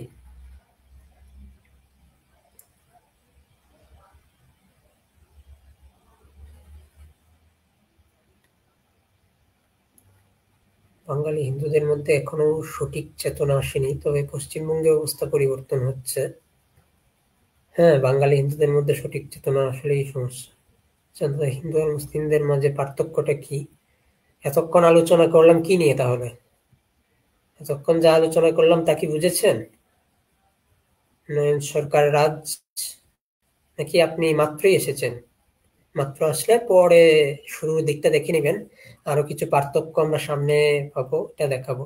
প্রথমে ছিল 20 জন, এখনো থাকা উচিত ছিল, কেন নেই সেটাই ভাবতেছি আর কি। তো যাই হোক, আবারও মেনশন দেওয়া শুরু করে দেন। গাজওয়াতুল হিন্দ বলে ওরা যুদ্ধ করতে চায়, কিন্তু এটা নিয়ে ভবিষ্যৎ পুরাণে কিছু কি ইঙ্গিত আছে? গাজওয়াতুল হিন্দ তো এটা ভুয়া একটা বিষয়, মানে তারা মনে করে যে গাজওয়াতুল হিন্দ সফল করবে, ভারতবর্ষের সবাইকে তারা দাস বানাতে পারবে, কিন্তু সেটা সম্ভব নয়। কারণ কেন সম্ভব নয়? হিন্দুরা যদি পুরোপুরি বিলীন হয়ে যায় তাহলে পুরো পৃথিবী ধ্বংস হয়ে যাবে, মানব জাতি ধ্বংস হয়ে যাবে, ভারসাম্য কিছুই থাকবে না। তারা আছে বলেই অন্যরা আমাদেরকে কেন্দ্র করে এটা ওটা বলতে পারতেছে, আমাদেরকে দোষারোপ দিতে পারতেছে, ঠিক আছে? কিন্তু আমরা যদি না থাকি, এটা নিশ্চলানন্দ মহারাজও বলেছিলেন, তা আমরা যদি না থাকি তাহলে কিন্তু তারা এটা করতে পারবেন না। আচ্ছা, আপনি ছিলেন না, সমস্যা নেই, আপনি লাইভের রেকর্ড থাকবে পেজেই, আপনি দেখে নেবেন। আর আপনারা আবারও মেনশন দেওয়া শুরু করেন সবাইকে। আমি বাকি প্রশ্নগুলো দেখি। শেরশাহ নাকি রাজস্থানের অনেক হিন্দুকে হত্যা করেছিলেন, সেই সম্বন্ধে কিছু বলতে পারবেন? শেরশাহ সব মুসলিমরাই কম বেশি করেছেন, মানে বাহির থেকে যারা এসেছেন তারা তো এসেছেন এই লুণ্ঠনের জন্য। শরৎচন্দ্র তো এই কারণেই বলেছেন যে মুসলিম কিন্তু এসেছে লুণ্ঠনের জন্য, তারা শাসন করতে বা অন্য কিছু করতে আসেনি, তারা আমাদের নারীদেরকে এই অপমান করতে, দোষ দিতে ইত্যাদির জন্যই তারা এসেছেন। তো সবাই করেছেন। শেরশাহ সম্পর্কে আমি আজকে পড়ে আসিনি, মানে ওনার ইতিহাস টিতিহাস বইগুলো আমি ঘাটিনি। আমি সাধারণত মুঘল আমল থেকে আমি দেখতেছি, মুঘল আমলের আগেও এরকম হয়েছে, তাই মুঘল আমল থেকেই দেখতেছি, বেশিরভাগ এটা করতেছি। মেনশনটা আপনারা কমেন্টে করুন সবাইকে, যারা যারা পরিচিত আছে তাদেরকে কমেন্টে মেনশন করুন। দেখার জন্য এত গুরুত্বপূর্ণ লাইভ কি করে মিস করে, এটি তো আমি বুঝি না। সমস্যা নেই, আপনাকে শেরশাহকে নিয়ে আমি ঘাটাঘাটি করবো এবং জানিয়ে দেবো, সমস্যা নেই। হিন্দ আরবের মুসলিমরা মানে না, জানি না, এটা বানানো ফতোয়া। হ্যাঁ, তারা তো মূর্খ, তাদেরকে যদি বলা হয় যে এই যে কিছুদিন আগে ইসকনের সঙ্গে ঘটনা ঘটলো, কেন ইসকনকে টার্গেট করলো, এটা কি আপনারা ভেবেছেন কেউ? এর কারণ হচ্ছে ইসকনের একজন একজন ব্রহ্মচারী কিন্তু জেলে, এখনো জেলে। এখন যদি মুসলিমদের বলা হয়, মানে যারা মূর্খ তাদেরকে যদি বলা হয় যে এই যে দেখো, ও যদি দুষ না করতো তাহলে কেউ জেলে গিয়েছে? ও নিশ্চয়ই দুষ করেছে, এই জন্যই তো জেলে গিয়েছে, ঠিক আছে? এটা বলে ওরা ব্রেন ওয়াশ করবে। যেমন বিষয়টা কি, এই বইয়ের মধ্যে, বিজ্ঞান বইয়ে কি আছে যে সূর্য পূর্বে উঠে পশ্চিমে অস্ত যায়, এটা ভুল, পৃথিবী ঘুরে, ঠিক আছে? পৃথিবী ঘুরে পূর্ব থেকে পশ্চিমে। কিন্তু ওরা শিক্ষিত হলে ওটা মানতে চায় না, বলে না কোরআনে আছে মানে এটাই ঠিক। এই হচ্ছে সমস্যা। তো তারা জানবে কি করে? তারা তো বইপত্র পড়ে না। মুসলিমরা বলে ইসকনরা নাকি বাংলাদেশ জঙ্গি, এটার উদাহরণটা কি দিবেন? না না, ইসকনরা কেন জঙ্গি হতে যাবে? তারা কি এমন করেছে যে তারা জঙ্গি হতে যাবে? তারা যেটা করেছে তাদের নিজের প্রচারের স্বার্থে যা যা করে, যদি টাকা কামাইতে পারতো তাইলে তো ছাগলকে দেখি না বুঝো করে মাঝে মাঝে করোনা হয় এদের প্রতি, ওরা কবে যে বুঝবে, যেই করুক সবসময় তাদের কাছে কোরবানির পশুর মতো। হ্যাঁ, এদেরকে বলে লাভ নেই আসলে। যারা সেকুলার, মানে সেকুলারিজম দেশদ্রোহের অপর নাম, একটা বই আছে, ওইটা আপনারা পড়ে দেখবেন। ধন্যবাদ মেনশন দেওয়ার জন্য। একটু আগে বেড়েছিল ভিউ সংখ্যা, এখন আবার কমে গিয়েছে। যাই হোক, আমি পরবর্তীতে যাই। আর আমি আবারও শরৎচন্দ্রের ওই লেখাটা দেখিয়ে দিই যে একদিন মুসলমান লুণ্ঠনের জন্যই ভারতে প্রবেশ করিয়াছিল, রাজ্য প্রতিষ্ঠা করবার জন্য আসে নাই। সেদিন কেবল লুট করিয়াই ক্ষান্ত হয় নাই, মন্দির ধ্বংস করিয়াছে, প্রতিমা চূর্ণ করিয়াছে, নারীর সতীত্ব হানি করিয়াছে, বস্তুত অপরের ধর্ম ও মনুষ্যত্বের পরে যতখানি আঘাত ও অপমান করা যায়, কোথাও কোনো সংকোচ মানে নাই। দেশের রাজা হইয়াও তাহারা এই জঘন্য প্রবৃত্তির হাত হইতে মুক্তি লাভ করিতে পারে নাই। অরঙ্গজেব প্রভৃতি নামজাদা সম্রাটের কথা ছাড়িয়া দিয়াও আকবর বাদশাহের উদার বলিয়া এত খ্যাতি ছিল, তিনিও কসুর করেন নাই। আর মনে হয় এর সংস্কার উহাদের মজ্জাগত হইয়া উঠিয়াছে। পাবনার বীভৎস ব্যাপারে অনেককেই বলতে শুনি, পশ্চিম হইতে মুসলমান মোল্লারা আসিয়া নিরীহ ও অশিক্ষিত মুসলমান প্রজাদের উত্তেজিত করিয়া এই দুষ্কার্য করিয়াছে। তো এমনই যদি পশ্চিম হইতে হিন্দু পুরোহিতের দল আসিয়া কোনো হিন্দু প্রধান স্থানে এমনি নিরীহ ও নিরক্ষর চাষাভূষাদের এই বলিয়া উত্তেজিত করিবার চেষ্টা করে যে নিরপরাধ মুসলমান প্রতিবেশীদের ঘরে দূরে আগুন ধরাইয়া সম্পত্তি লুট করিয়া মেয়েদের অপমান অমর্যাদা করিতে হইবে, তাহা হইলে সেসব নিরক্ষর হিন্দু কৃষকের দল উহাদের পাগল বলিয়া গ্রাম হইতে দূর করিয়া দিতে এক মুহূর্ত ইতস্তত করিবে না। ঠিক আছে, উনি কিন্তু গান্ধীরও বিরোধিতা করেছেন। গান্ধীর বিরোধিতাটা দেখিয়ে দিই। গান্ধী হচ্ছে আরেক নষ্টের মূল। বছর কয়েক পূর্বে মহাত্মার অহিংস অসহযোগের যুগে এমনি একটা কথা এদেশে বহু নেতাই মিলিয়া তার স্বরে ঘোষণা করিয়াছিলেন যে হিন্দু মুসলিম মিলন চাই চাই। চাই শুধু কেবল জিনিসটা ভালো বলিয়া নয়, চাই এই জন্য যে এ না হইলে স্বরাজ বলো স্বাধীনতা বলো তাহার কল্পনা করাও পাগলামি। কেন পাগলামি একথা যদি কেহ তখন জিজ্ঞাসা করিত, নেত্রবৃন্দেরা কি জবাব দিতেন তাহারাই জানেন। কিন্তু লেখায়, বক্তৃতায় ও চিৎকারের বিস্তারে কথাটা এমনি বিপুলায়তন ও স্বতঃসিদ্ধ সত্য হইয়া গেল যে এক পাগল ছাড়া আর এত বড় পাগলামি করিবার দুঃসাহস কাহারও রহিল না। অর্থাৎ এখানে গান্ধীকে উনি পাগল বলতেছেন আর কি। তারপরে মিলন ছায়াবাজির রুশনাই যুগাইতেই হিন্দুর প্রাণান্ত হইল। সময় এবং শক্তি কত যে বিফলে গেল তাহার তো হিসাব নাই। ইহারই ফলে মহাত্মাজির খিলাফত আন্দোলন, ইহারই ফলে দেশবন্ধুর প্যাক্ট, অথচ এত বড় দুটা ভুয়া জিনিসও ভারতের রাষ্ট্রনীতির ক্ষেত্রে কম আছে। প্যাক্টের তবুও বা কত অর্থ বোঝা যায়, কারণ কল্যাণের হোক অকল্যাণের হোক সমবেত একটা ছাড় রফা হইল করিয়া কাউন্সিল ঘরে বাংলা সরকারকে পরাজিত করিবার একটা উদ্দেশ্য ছিল। কিন্তু খিলাফত আন্দোলন হিন্দুর পক্ষে শুধু অর্থহীন নয়, অসত্য। ঠিক আছে, এছাড়াও উনি আরো বলেছেন, দেখুন,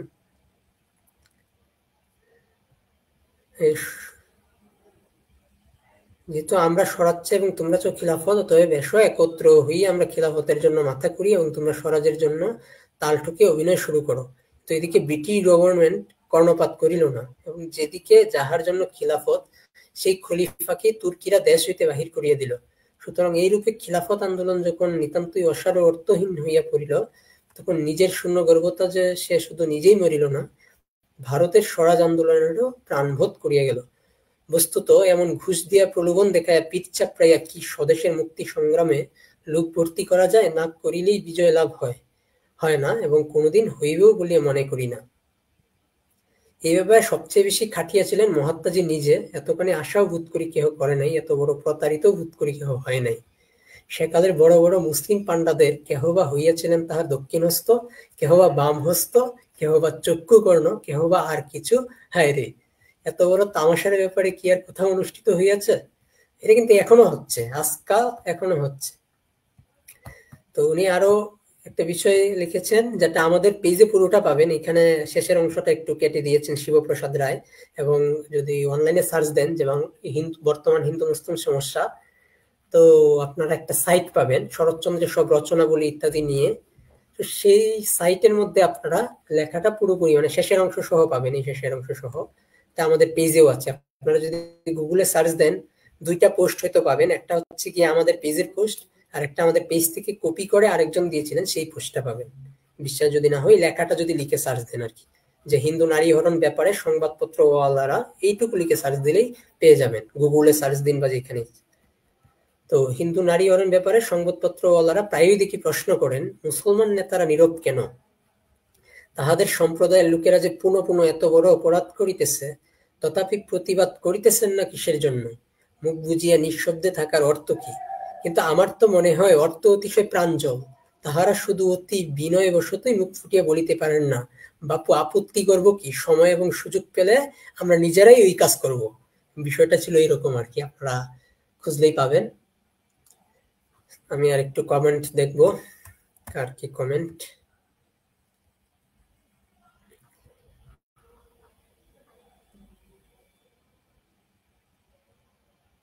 সৌদির মুসলিমদের কিছুটা পরিবর্তন দেখা যাচ্ছে, তাদের ইসলামিক সত্য জানা হয়ে গেছে। শুধু সৌদি না, আরো অনেক জায়গারই দেখা যাচ্ছে, কিন্তু মূলে তারা পরিবর্তন হচ্ছে না। তারা বাধ্য হচ্ছে সময়ের সঙ্গে তাল মিলাতে। এমন না যে তারা সময়ের সঙ্গে তাল মিলিয়ে চলে, এটা এমন কোনো বিষয় নয়। তারা তাল মিলাতে বাধ্য হচ্ছে। এখন যদি তারা তাল না মিলায়, তাহলে তাদের কপালে দুঃখ আছে, তারা নিজেরা টিকতে পারবে না। এই হচ্ছে মূল কারণ। হিন্দু পরিবার সবচেয়ে বেশি কয়েকটি হচ্ছে হিন্দু মানে সাকার ও নিরাকার উভয় বিশ্বাসী। কেউ যদি বলে নিরাকার সাকার হতে পারে না, এটা তো কিন্তু মানুষ প্রতিবন্ধক বুঝতে হবে, কারণ বেদ নিজেই দেবদেবীর অবস্থান না। আজকের বিষয় সাকার নিরাকার নিয়ে নয়। আমরা অবশ্যই সাকার নিরাকার মানি, আমরা অবশ্যই অদ্বৈতবাদী, এবং অদ্বৈত আমাদেরকে সর্বভূতে ব্রহ্মকে দর্শন করাই শিখাচ্ছে। কিন্তু এখানে বিষয় কি, যে আমরা যে সর্বভূতে ব্রহ্ম দর্শন করছি, অন্যজনে সে আমার গলা কাটবে, সেটা আমি মেনে নিব? আমাদেরকে তো নিজের প্রতিরক্ষা করতেও শাস্ত্র বলেছে। শাস্ত্র বলেছে যে নিজের প্রতিরক্ষা করো, নিজেকে রক্ষা করো, আত্মরক্ষাই ধর্ম। এটা বারবার বলা হয়েছে। আত্মরক্ষা, দেশপ্রেম, এগুলো ধর্ম, বারবার বলা হয়েছে, শাস্ত্রের নীতি। তো আমাদেরকে যতক্ষণ না তারা আক্রমণ করছে, ততক্ষণ আমরা কিছু করব না। আমাদেরকে তারা আক্রমণ ইদানিং করছে বিধেই আমরা তাদেরকে নিয়ে পড়েছি, আর কোনো কারণ নেই। এমন না যে আমরা তাদেরকে হিংসা করছি ইত্যাদি, এরকম নেই। কান দিকে গুলি করে মারা ভুল হয়েছে, দিয়ে ডালে চুপে। এই তো সে যাই হোক, মারা তো হয়েছে, এটি অনেক কিছু। ব্যক্তিগত ইসকন হিন্দুদের জন্য একটা প্লাস পয়েন্ট হিসেবে কাজ করে, তাই ইসকনকে বিতাড়িত হতে দেওয়ার জন্য। ইসকন বিতাড়িত হবেও না, তারা international society. ISKCON, Ramakrishna mission, এরা কখনো মানে শুধু মুখে বললাম আর বের করে দিলাম এরকম হবে না। এটা কোনোভাবেই হবে না যে মুখে বললাম আর বের করে দিলাম। তাই এইসব দেখে ঘাবড়ানোর কিছু নেই। যাই হোক,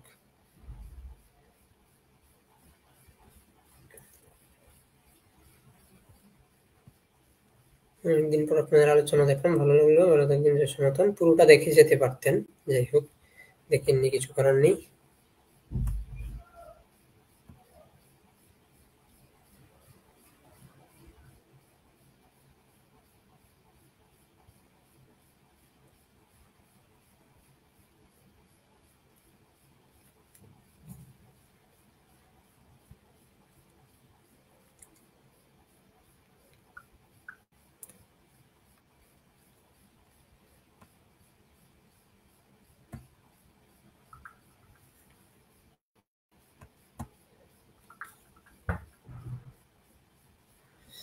আচ্ছা, এবার আমি যাব হচ্ছে পরের কিছু বিধানে।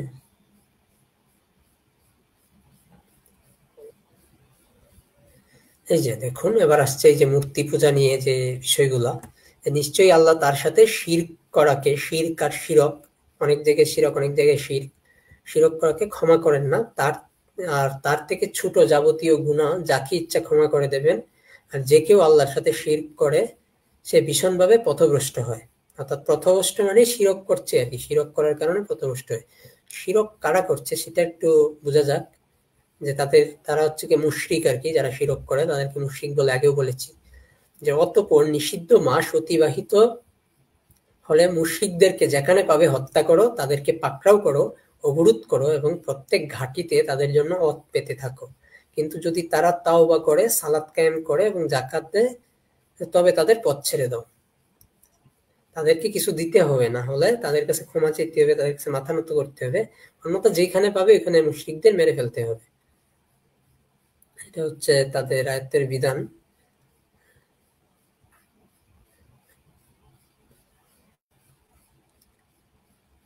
আরো প্রমাণ দেখাই।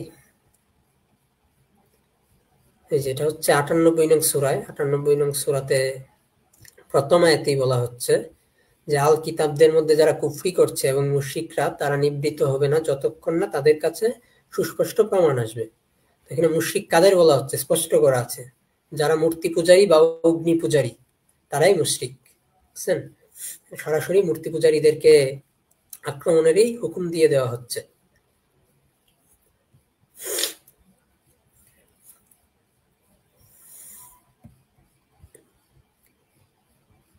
আরো দেখাই 6:74, এখানে ইব্রাহিম তার পিতা আজরকে বলেছিলেন, আপনি কি মূর্তিকে ইলাহ রূপে গ্রহণ করেন?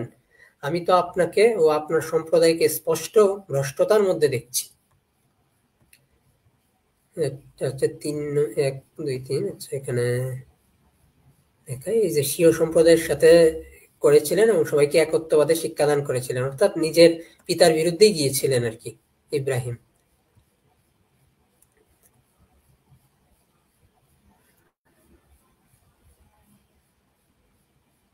আচ্ছা, এগুলো দেখানোর পূর্বে আমাদের শাস্ত্রের কিছু বিষয় দেখাই, কি বলেন? তাদের তো দেখলেন যে যুদ্ধবন্দীদের অবস্থা, তো তাদের দেখলেন দাসী বানিয়ে রেখে দেয় ইত্যাদি। এখন দেখেন আমাদের শাস্ত্র কি বলছে। আমাদের শাস্ত্র এটা হচ্ছে কৌটলীয় অর্থশাস্ত্র। এই কৌটলীয় অর্থশাস্ত্র হচ্ছে উপবেদ বলা হয় এটাকে। চাণক্য পণ্ডিত এটা লিখেছেন ঠিক, আমরা যেটা পাচ্ছি সেটা চাণক্য পণ্ডিত লিখেছেন, কিন্তু তার পূর্বেও অর্থশাস্ত্র ছিল। অর্থশাস্ত্রের ভূমিকাটা যদি পড়েন তাহলে পাবেন আর কি। এই যে এখানে লেখা আছে, কিন্তু যে বিজিগীষু দণ্ডপ্রণত রাজগণকে মারিয়া বা বন্দনাগারে বাঁধিয়া তদীয় ভূমি দ্রব্য পুত্র ও স্ত্রীকে আত্মসাৎ করেন, তাহার দ্বাদশ রাজাত্মক রাজমণ্ডল উদ্বিগ্ন হইয়া তাহার নাশের জন্য উদ্যুক্ত হেন, এবং যে সকল অমাত্য বিজিগীষু নিজ ভূমিতে বিপৃত আছেন, তাহারাও তাহার উপর উদ্বেগযুক্ত হইয়া তাহার অপকারের জন্য উদ্যুক্ত রাজমণ্ডলকে আশ্রয় করেন, অথবা তাহারা মানে অমাত্যেরা আর কি স্বয়ং তদীয় রাজ্য অধিকার করিয়া বসেন, কিংবা তাহার প্রাণ অধিকার করেন, অর্থাৎ তাহার বধ সাধন করেন। অতএব যে রাজা স্বস্বভূমিতে সামপ্রয়োগ দ্বারা বিজিগীষু কর্তৃক রক্ষিত হয়েন, তাহারা বিজিগীষু রাজার প্রতি অনুকূল থাকেন এবং তাহার পুত্র দিগেরও অনুবর্তন করেন। অর্থাৎ এখানে বধদণ্ড, এই যে স্ত্রীকে আত্মসাৎ, এসব পুরোপুরি নিষেধই করা হয়েছে। বিজিগীষু মনে হচ্ছে যে রাজ্য জয় করেছে, এক রাজ্য জয় করেছে, অন্য রাজ্যের রাজাকে সে বন্দী করে রেখেছে। যাকে বন্দী করেছে তাকে বাদিয়া যদি তার ভূমি দ্রব্য পুত্র স্ত্রীকে আত্মসাৎ করে ফেলেন, তাহলে সেটা অন্যায় হবে এবং তার নিজের রাজ্যের লোকজনই তার বিরুদ্ধে যেতে পারে। এই কারণে এখানে হচ্ছে পুরোপুরি একটা নিষেধ আজ্ঞা পাওয়া যাচ্ছে। আর একটা দেখেন, এটা হচ্ছে এটাও কৌটলীয় অর্থশাস্ত্রে। এখানে হচ্ছে দাস ও কর্মকর বিষয়ক বিধি। দাস কারা? এই যে দাস নিয়ে ওই দিন মনে বলেছিলাম একটু দাস নিয়ে, যাই হোক। পেটের দায়ে যেজন কাহারও দাস হইয়াছে, তাহাকে ছাড়া অন্য কোনো আর্যজীবিত অপ্রাপ্ত ব্যবহার অর্থাৎ নাবালক শূদ্রকে যদি তাহার কোনো স্বজন আত্মীয় লোক অন্যের নিকট বিক্রয় করে বা বন্ধক রাখে, তাহা হইলে সেই স্বজনের 12 পণ দণ্ড হইবে। সেই প্রকার কোনো বৈশ্যকে তেমন করিলে সেই স্বজনের তদ্বিগুণ অর্থাৎ 24 পণ দণ্ড হইবে। ক্ষত্রিয়কে করিলে 36 পণ এবং ব্রাহ্মণকে করিলে 48 পণ দণ্ড হইবে। বিক্রয়কারী বা আধানকারী লোকটি স্বজন না হইয়া পরজন হইলে সেইরূপ অপরাধে তাহার উপর যথাক্রমে প্রথম, মধ্যম বা উত্তম সাহদণ্ড কিংবা বধদণ্ড বিহিত হইবে। আর যে ব্যক্তি তেমন শূদ্রাদিকে ক্রয় করে বা নিজের নিকট বন্ধক রাখে বা এই কার্যে সাক্ষী থাকে, তাহারও উপর উক্ত সাহসদণ্ড বা বধদণ্ড বিহিত হইবে। দাস শূদ্রদেরও দাস হিসেবে বিক্রি করা যাবে না, মানে কৃতদাস। কৃতদাস মানে কি? ক্রয় করা দাস। শূদ্ররা ক্রয় করা দাস হতে পারে না, তারা এমনিতে সেবা করতে পারে। সেবা ধর্ম তাদের তাদের কর্তব্য কর্ম করা হয়েছে যে তারা অন্যদের সেবা করবে, দ্বি জাতির সেবা করবে, এটাই তাদের ধর্ম। অন্য কোনো জাতির নয়, শুধু দ্বি জাতির সেবা করবে, অন্য 3 বর্ণের সেবা করবে। কিন্তু তাই বলে তাদেরকে কিনে আনতে হবে এরকম না, সেটা সে স্বেচ্ছায় করবে। ম্লেচ্ছ মানে অনার্য, যারা আর্য নয়, ন্যায্য জাতির লোক নিজের সন্তান বিক্রয় করিলে বা বন্ধক রাখিলে তাহার কোনো দোষ হইবে না, কিন্তু আর্যজনের দাসীভাব হইতে পারে, অর্থাৎ আর্য কখনোই দাস হইতে পারিবে না। এটা চাণক্যের মত।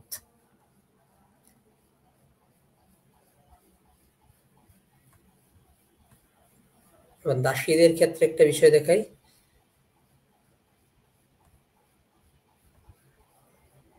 এই যে স্বামী হচ্ছে মানে যে প্রভু আর কি, যে দাস, যার আন্ডারে দাসী আছে, সে যদি নিজ দাসীতে সন্তান উৎপাদন করে, তাহা হইলে সেই সন্তান ও তাহার মাতা উভয়কেই দাসভাব হইতে মুক্ত বলিয়া জানিতে হইবে।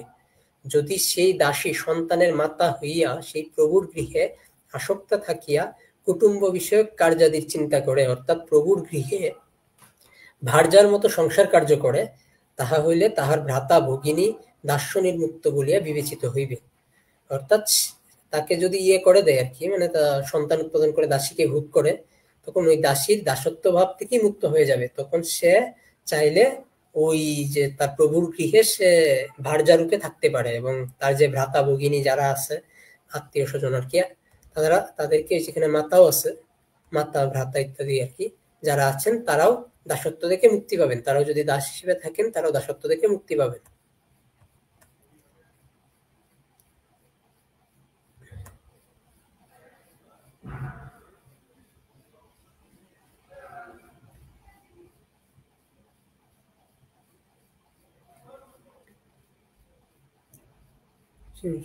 ইতিহাসে লেখা আছে হচ্ছে না, এগুলো ফাঁসিনারি এবং সম্পদে অপহরণ করত। হ্যাঁ, তারা যদি কোনো হিন্দুকে মুসলিম করে, তবে নাকি উভয় পক্ষে কনফার্ম জান্নাত। হ্যাঁ, এটা তাদের ধর্ম অনুযায়ী হতে পারে, কিন্তু আমাদের এইরকম কিছু বলে নাই, আমাদের এমন কাউকে কিছু বলা হয় নাই। আমরা তাদেরকে বলছি না যে আমাদের ধর্ম গ্রহণ করো, আমরা এটাই বলবো যে তুমি যদি তোমার ধর্ম পালন করো, তাহলে আমাদের ধর্মের বিরোধিতা সরাসরি করতে হবে। যাই হোক, আমি তাদের সঙ্গে আমাদের তুলনাটা দেখাচ্ছি। এবার মনুসংহিতা থেকে দেখাই স্ত্রীদের কি বলা হচ্ছে। এটা হচ্ছে 3য় অধ্যায়ের 56 নং শ্লোক। যে বংশে স্ত্রীলোকেরা বস্ত্রালঙ্কার দ্বারা পূজা বা সমাদর প্রাপ্ত হন, সেখানে দেবতারা প্রসন্ন থাকেন, আর প্রসন্ন হয়ে তারা পরিবারের সকলকে অভীষ্ট ফল প্রদান করেন। আর যে বংশে স্ত্রীলোকদের সমাদর নেই, সেখানে যাগ, হোম, দেবতার আরাধনা প্রভৃতি সমস্ত ক্রিয়াই নিষ্ফল হয়ে যায়। শ্রী শ্রী চণ্ডী বলছে 11 অধ্যায়ের 6 নং শ্লোকে, হে দেবী, বেদাদি অষ্টাদশ বিদ্যা আপনারই অংশ, চতুষ্ষষ্ঠী কলাযুক্ত এবং পাতিব্রত্য সৌন্দর্য ও তারুণ্যতি গুণান্বিতা সকল নারী আপনার বিগ্রহ। আপনি জননী রূপা এবং একাকিনী, এই জগতের অন্তরে ও বাহিরে পরিব্যক্ত। অর্থাৎ সকল নারীকে দেবীর সম্মান দেওয়া হচ্ছে, দেবীর অংশ বিধায়। এই হচ্ছে আমাদের সঙ্গে তাদের তফাৎ।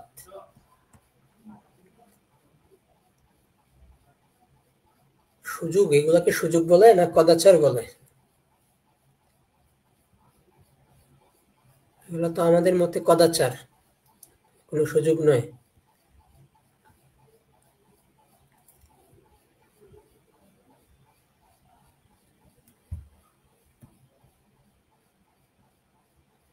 আচ্ছা, কোরআনের আরো কিছু বিষয় আছে, আমাদের বিশেষ গোষ্ঠী আছে, তাদের উদ্দেশ্যে কিছু বিষয় দেখানো উচিত, যারা মূর্তি পূজা মানে না ইত্যাদি এরকম। এই যে এটা হচ্ছে ইব্রাহিম তাকে বলছে আর কি, যে আগে ইব্রাহিমের কাহিনী দেখালাম, যে তার বাবাকে জিজ্ঞাসা করছিল শুভ বুদ্ধির জন্য, যে আর আমরা তো এর আগে ইব্রাহিমের তার শুভ বুদ্ধি সত্য জ্ঞান দিয়েছিলাম, এবং আমরা তার সম্বন্ধে ছিলাম সম্যক পরিজ্ঞাত। যখন তিনি তার পিতা ও তার সম্প্রদায়কে বললেন, এই মূর্তিগুলো কি, তাদের পূজায় তোমরা রত রয়েছ, তারা বলল, আমরা আমাদের পিতৃপুরুষদেরকে এদের ইবাদত করতে দেখেছি। তিনি বললেন, অবশ্যই তোমরা নিজেদের এবং তোমাদের পিতৃপুরুষরাও স্পষ্ট বিভ্রান্তিতে আছে।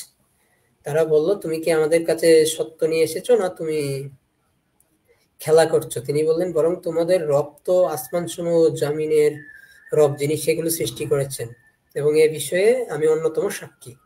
যাই হোক, আমি পরে দেখে, হ্যাঁ, অতঃপর তিনি চূর্ণ বিচূর্ণ করে দিলেন মূর্তিগুলোকে, তাদের প্রধানটি ছাড়া, যাতে তারা তার দিকে ফিরে আসে।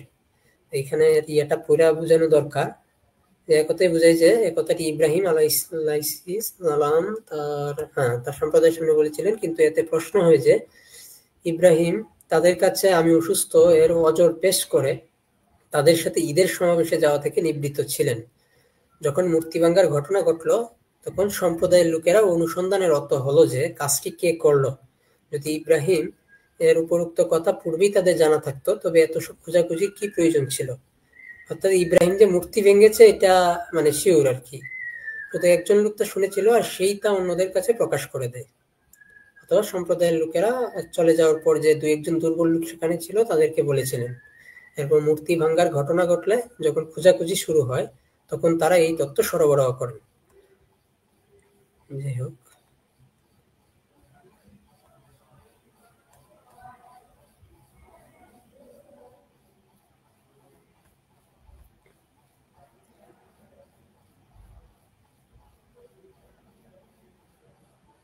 এই যে ইব্রাহিম বললেন, তবে কি তোমরা আল্লাহর পরিবর্তে এমন কিছু ইবাদত করো যা তোমাদের কোনো উপকার করতে পারে না এবং অপকারও করতে পারে না?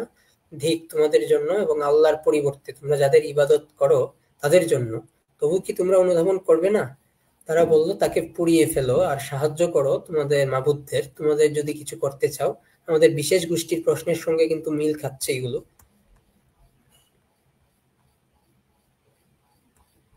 আমরা বললাম, হে আগুন, তুমি ইব্রাহিমের জন্য শীতল ও নিরাপদ হয়ে যাও। আর তারা তার ক্ষতি সাধনের ইচ্ছা করেছিল, কিন্তু আমরা তাদেরকে সর্বাধিক ক্ষতিগ্রস্ত করে দিলাম।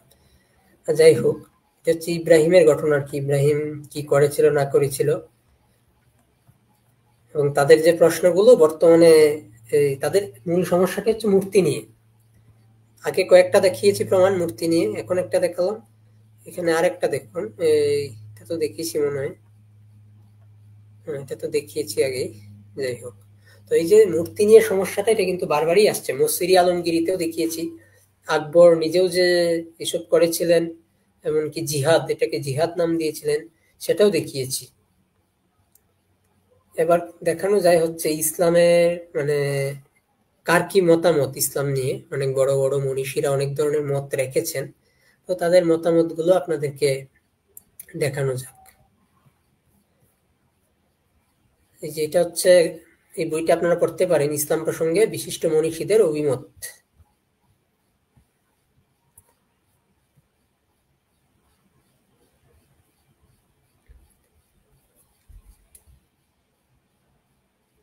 রবীন্দ্রনাথ ঠাকুরের দিয়েই শুরু করি। মুসলমান যখন কোনো উদ্দেশ্য নিয়ে মুসলমান সমাজকে ডাক দিয়েছে, সে কোনো বাধা পায়নি। এক ঈশ্বরের নামে আল্লাহু আকবর বলে সে ডেকেছে। আর আজ আমরা যখন ডাকবো হিন্দু এসো, তখন কে আসবে? আমাদের মধ্যে কত ছোট ছোট সম্প্রদায়, কত গণ্ডি, কত প্রাদেশিকতা উত্তীর্ণ হয়ে কে আসবে? কত বিপদ গিয়েছে, কই একত্রিত হইনি? বাহির থেকে প্রথম আঘাত নিয়ে এলো মোহাম্মদ ঘুরি, কই একত্রিত হইনি? বাহির থেকে যখন প্রথম আঘাত নিয়ে এলো মোহাম্মদ ঘুরি, তখন হিন্দুরা সে আসন্ন বিপদের দিনেতেও তো একত্র হয়নি। তারপর যখন মন্দিরের পর মন্দির ভাঙতে লাগলো, দেব মূর্তি চূর্ণ হতে লাগলো, দেখছেন সব জায়গাতেই দেখবেন যে তাদের চুলকানিটাই মূর্তি নিয়ে, ভীষণ চুলকানি তাদের। মূর্তি, সিম্বল, এগুলাকেই তারা ভাঙতে চায়, এগুলাকেই ধ্বংস করে দিতে চায়। তখন হিন্দুরা লড়েছে, মরেছে, খন্ড খন্ড ভাবে যুদ্ধ করে মরেছে, তখনও একত্র হতে পারলো না। খণ্ডিত ছিলাম বলেই মেরেছে, যুগে যুগে এই প্রমাণ আমরা দিয়েছি।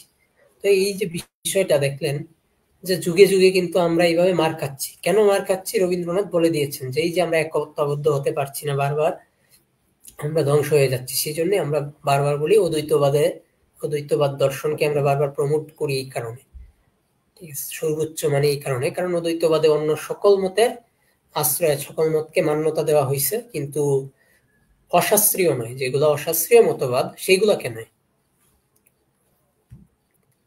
তো ঠাকুর আরো বলেছেন, পাপের প্রধান আশ্রয় দুর্বলের মধ্যে, অতএব যদি মুসলমান মারে আর আমরা পরে পরে মার খাই, তবে জানবো এ সম্ভব করেছে শুধু আমাদের দুর্বলতা।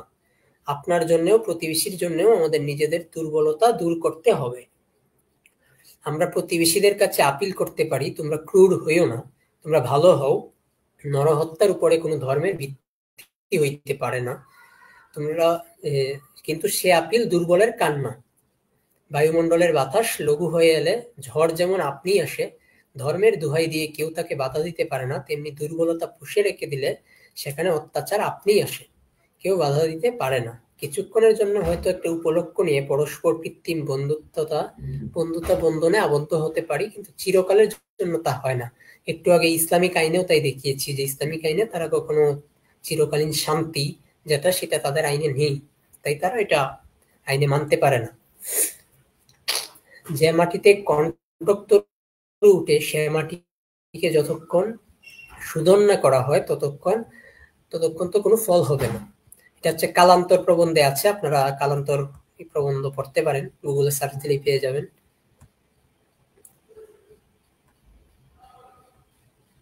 হেমন্তবালা সরকারকে রবীন্দ্রনাথের পত্র, সাপ্তাহিক স্বস্তিকায়, এখানে আছে রেফারেন্স সহ আছে সবকিছুই। এখানে কি বলছে যে তুমি তো সন্তানের জননী, হিন্দু সমাজের ভবিষ্যৎ, তোমার ছেলে মেয়েদের দুর্বল স্কন্ধে চাপিয়ে একদিন তুমি চলে যাবে, কিন্তু তার কি ভবিষ্যৎ ভেবে দেখো। তাই আমাদের জননীদেরকে, আমাদের মাদেরকে সতর্ক হওয়া উচিত, শিক্ষা দেওয়া উচিত ধর্ম সম্পর্কিত। রামকৃষ্ণ পরমহংসদেব এই উনার যে যতমত ততপথ নিয়ে একটা ভ্রান্তি ধারণা ছড়িয়ে পড়ে, এটারও সুন্দর ব্যাখ্যা আছে এখানে।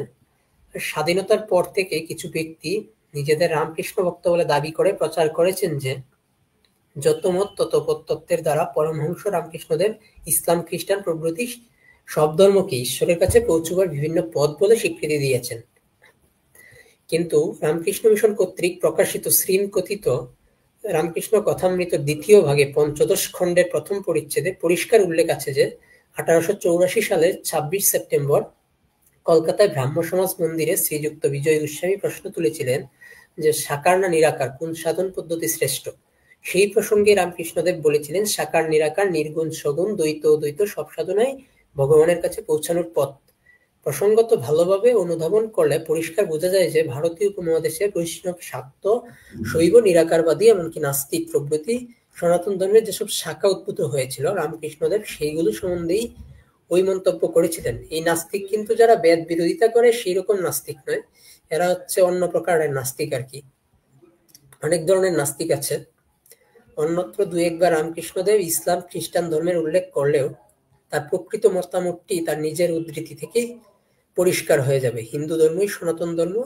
ইদানিং যে সকল ধর্ম দেখছো এসবই তার ইচ্ছাতেই হয়, হবে যাবে, অর্থাৎ আসবে যাবে, থাকবে না। তাই আমি বলি ইদানিং যে সকল ভক্ত তাদেরও চরণেভ্য নমঃ। হিন্দু ধর্ম বরাবর আছে আর বরাবর থাকবে।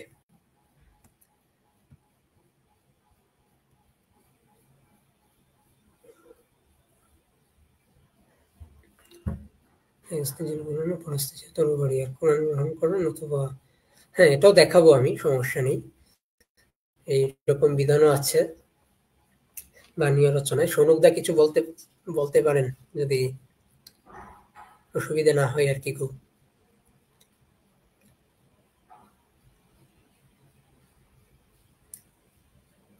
সৌনকদা,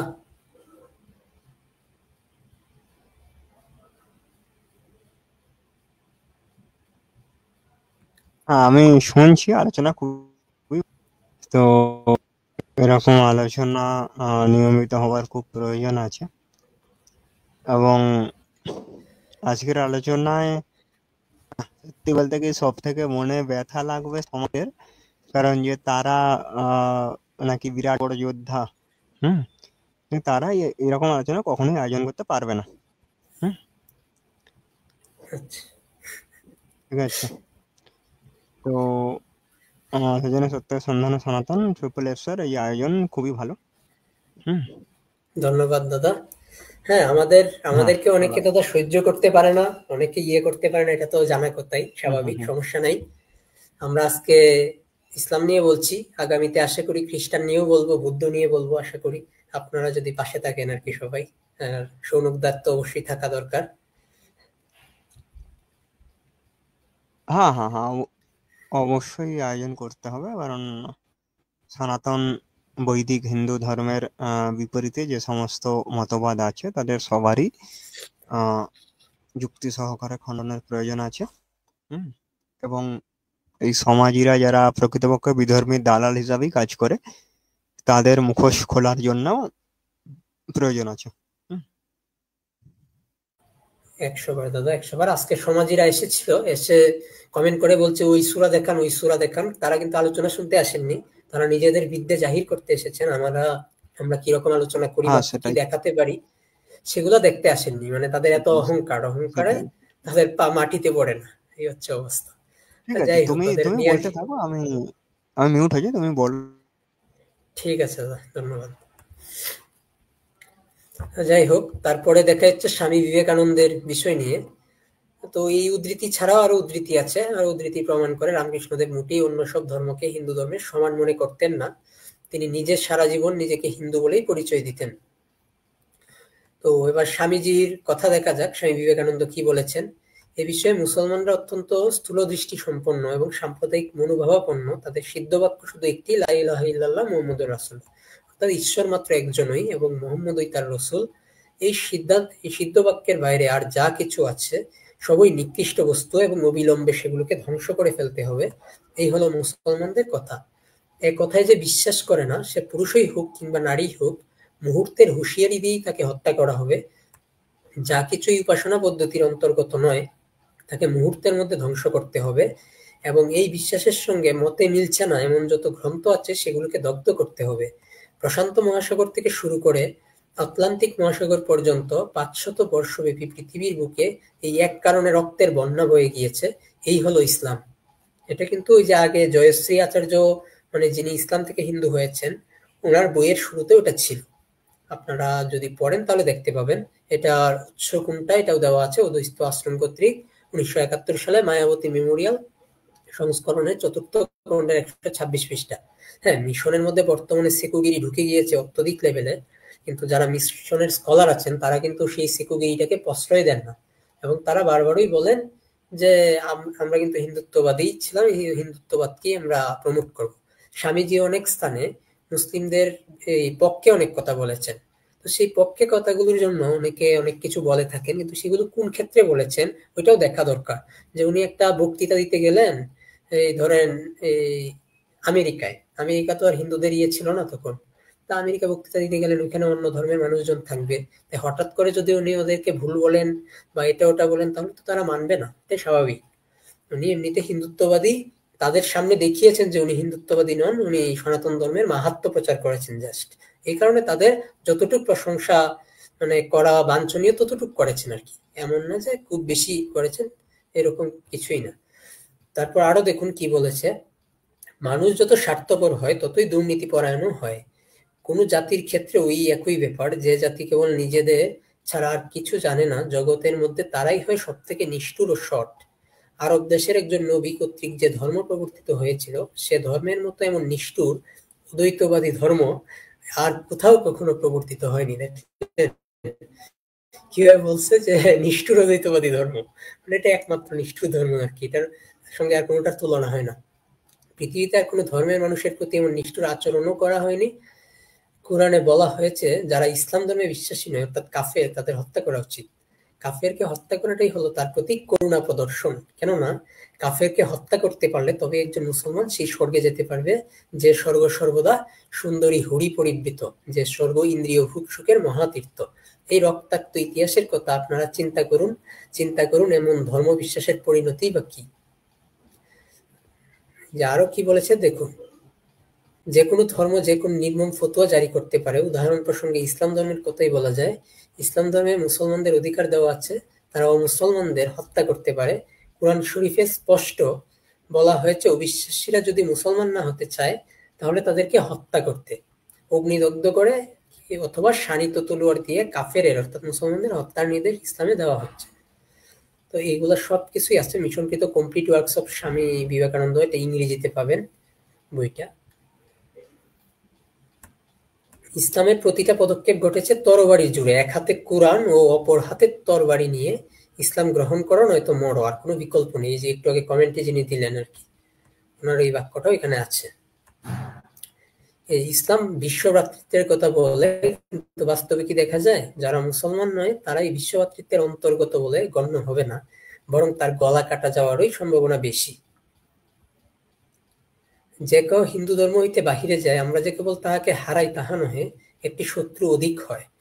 ওই প্রকার স্বগৃহ উচ্ছেদকারী শত্রু দ্বারা মুসলমান অধিকার বলে যে মহা অকল্যাণ সাধিত হইয়াছে ইহা ইতিহাস প্রসিদ্ধ। আপনাদেরকে ইতিহাস দেখিয়েছি, তাদের শাস্ত্রে কি বলেছে, মুশরিকদের দেখলেই হত্যা করতে হবে, সবকিছুই দেখিয়েছি। সবাই এইভাবে অনেক কিছুই বলেছেন। এই যে আম্বেদকরপন্থী, যারা আম্বেদকরপন্থী ওরা কিন্তু মুসলিমদেরকে খুব বেশি পাত্তা দেয়। এই আম্বেদকরও কিন্তু মুসলিমদেরকে খুব একটা ভালো বলতেন এরকম নয়, এবং আমরা আম্বেদকরকে মানি না। আমি বিভিন্ন কারণে আম্বেদকরকে মানি না, আম্বেদকরের বিরোধী। উনি মনুসংহিতা পুড়িয়েছিলেন, আমাদের ওই গ্রন্থটা আমাদের কাছে খুবই মান্য। তবে যতটুক আমাদের পক্ষে যায় আমরা তো ততটুক মানবো, আমরা আদর্শ হিসেবে ওনাকে কখনোই মানি না। যে এই দৃষ্টিভঙ্গি কেমন তাত্ত্বিক নয়, এটা মুসলমানের আচার বা কার্যশক্তি। যাই হোক, যারা আম্বেদকর পন্থী আছে তাদেরকে, তারা যদি দেখতে চায় আর কি, তারা ওইখানে দেখতে পারবে যে মুসলমানদের কাছে হিন্দুরা সব মুসলমানরাই কাফের, যারা ইসলাম মানে না। একজন কাফের কখনো সম্মান পেতে পারে না, কাফেররা নিম্নজাত এবং মুসলমান শাসিত সমাজে প্রতিষ্ঠাহীন। এই কারণে একটা কাফের শাসিত রাষ্ট্র হলো দারুল হার্ব, অর্থাৎ মুসলমানদের কাছে যুদ্ধভূমি। যা কিনা যে কোনো উপায়ে মুসলমানদের জয় করতেই হবে। এই যে বর্তমানে যেটা চলছে আর কি, তারা চেষ্টা করছে খুব ভাবে, সব দিক দিয়ে চেষ্টা করছে যে আমাদেরকে কোনোভাবে দাস বানানো যায় কিনা। দাস বানালে কি করবে সেটা তো জানেনই আপনারা, পুরুষদেরকে মেরে ফেলবে আর নারীদেরকে ভোগ করবে। এর থেকে সন্দেহাতীতভাবে প্রমাণ হয় যে কোনো মুসলমান কখনোই কোনো হিন্দু বা অমুসলমান শাসিত সরকার মেনে নিতে পারে না। যাই হোক, আম্বেদকরের এরকম অনেক কিছুই আছে, অনেক কথাই আছে। উনি বৌদ্ধপন্থী ছিলেন, তাই আমরা ওনাকে মান্য করি না। এবং বর্তমান বৌদ্ধরা আবার আমাদেরকে খণ্ডন করতে ইসলামের টেনে আনে আর কি। সুনীতি কুমার চট্টোপাধ্যায় উনিও লিখেছেন যে হয়তোবা আমরা হিন্দু ও ভারতীয় জাতিরও বিলুপ অবশ্যম্ভাবী। একটি জাতির বিলুপ সাধন 200 থেকে 500 বৎসরে হয়, আবার 50 থেকে 1000 বৎসরেও হয়।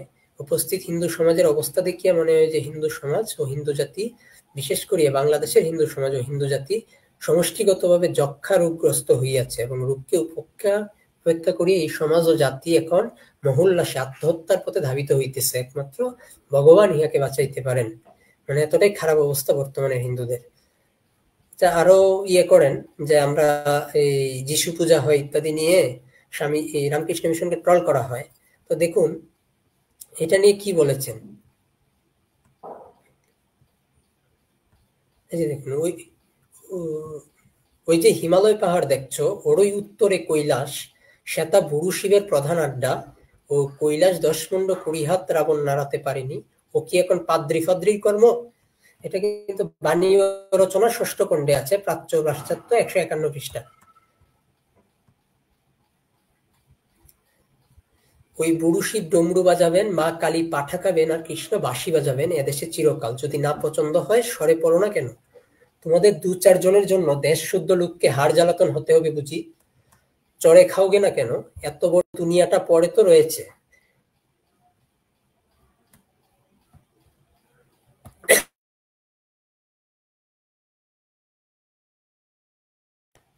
দুঃখিত।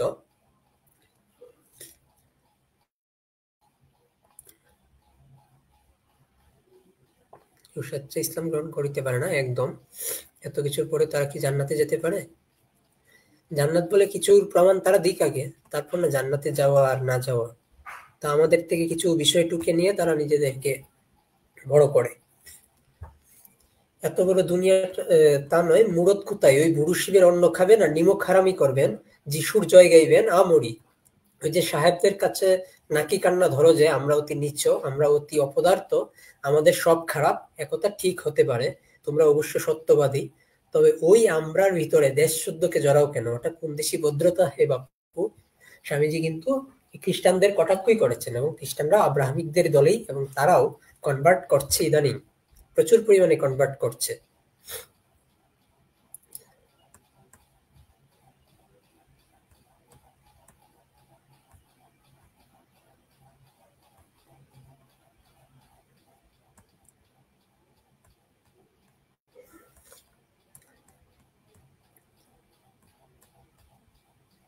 শরৎচন্দ্রের এই কথাটা দেখে নিন, হিন্দুস্তান হিন্দুর দেশ, সুতরাং এ দেশকে অধীনতার শৃঙ্খল হইতে মুক্ত করিবার দায়িত্ব একা হিন্দেরই।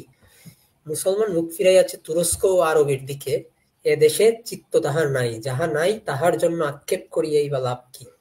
এবং তাহাদের বিমুখকরণের পিছু পিছু ভারতের জলবায়ু ও খানিকটা মাটির দোহাই পারিয়াই বা কি হইবে? আজ এই কথাটাই একান্ত করিয়া বুঝিবার প্রয়োজন হইয়াছে যে এ কাজ শুধু হিন্দুর আর কাহারও নয়। হিন্দুদেরকে আমি বারবার বলি, জাগ্রত হন। মুসলমানদের সংখ্যা গণনা করিয়া চঞ্চল হইবারও আবশ্যকতা নাই, সংখ্যাটাই সংসারে পরম সত্য নয়। ইহার চেয়েও বড় সত্য রহিয়াছে, যাহা 1, 2, 3 করিয়া মাথা গণনার হিসেবটাকে হিসেবের মধ্যে গণ্য করে না। আপনারা যদি সতর্ক হন, আপনারা যদি সংঘবদ্ধ হন, এবং আপনারা সবকিছু যদি পড়াশোনা করেন দর্শনগুলো সম্পর্কে, তাহলে আপনারা যদি কিছু করতে পারেন, মঙ্গলজনক কিছু যদি করতে পারেন। কিন্তু যদি অহংকার ত্যাগ না করতে পারেন, এইভাবে একজন আরেকজনের পিছনে পড়ে থাকেন সারাক্ষণ, তাহলে সবসময় কিন্তু সমস্যা হবেই।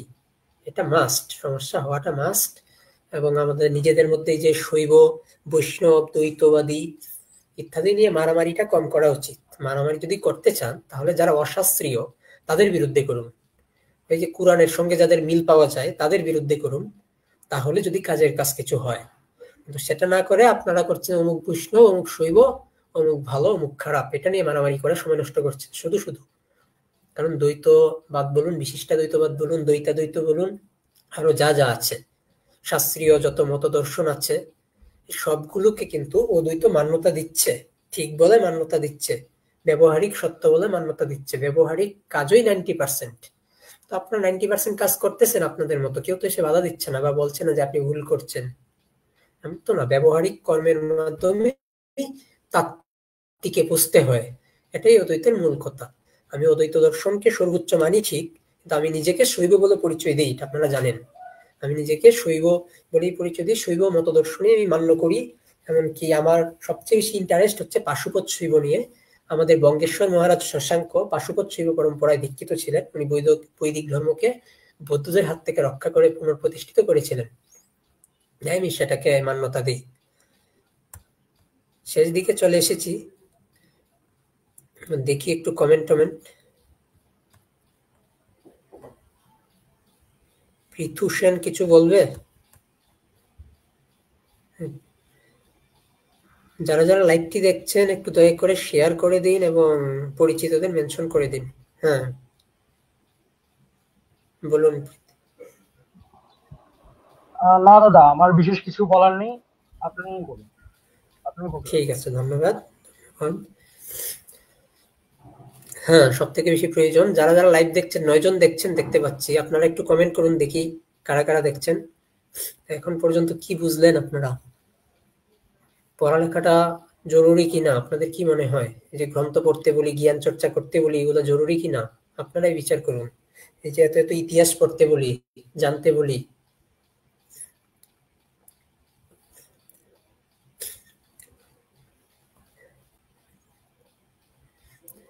না পেলে হ্যাঁ, তারা হুড়ের পিছনেই ছুটে, এটাই হচ্ছে সমস্যা।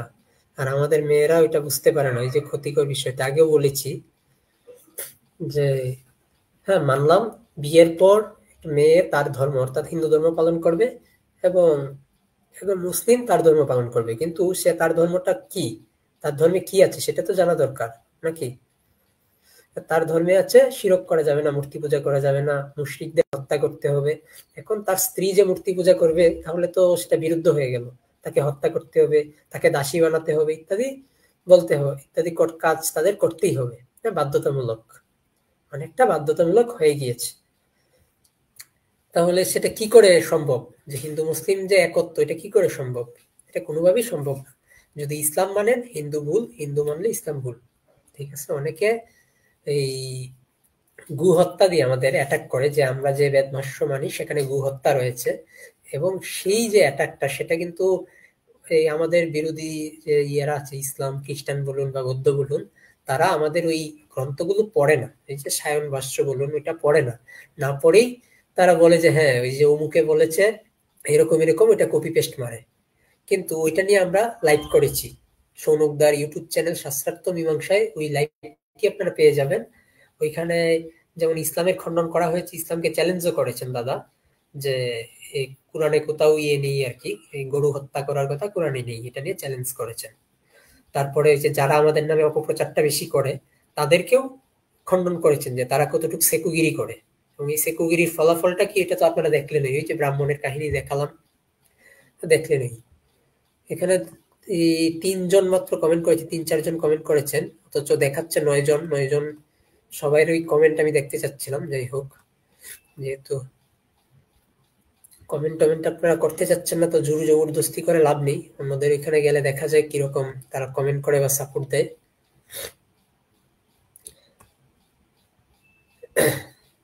এই যে শরৎচন্দ্র, শরৎচন্দ্র অনেক সত্য কথা বলতেন, এই জন্য অনেকে সহ্য হতো না। শিবপ্রসাদ রায় এটা নিয়ে বলেছেন।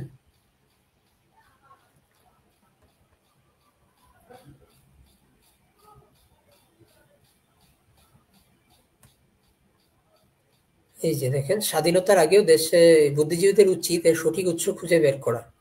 এই যে হিন্দু মুসলিম সমস্যাটা এখনো কেন জীবিত আছে, মুসলিম পদলেহন করে অর্ধেক ভারত ভাগ করে দেবার পরেও দেশে হিন্দু মুসলমান সমস্যা জীবিত কেন? বুদ্ধিজীবীদের উচিত এর সঠিক উৎস খুঁজে বের করা। স্বাধীনতার আগেও দেশে এই সমস্যা ছিল, দেশের তাবৎ নেতা বুদ্ধিজীবীরা আজকের মতোই প্রেসক্রিপশন দিয়ে যাচ্ছেন, মানে প্রেসক্রিপশন দিয়ে যাচ্ছেন। শুধু কথাশিল্পী শরৎচন্দ্র চট্টোপাধ্যায় ভিন্ন নিদান দিয়েছিলেন।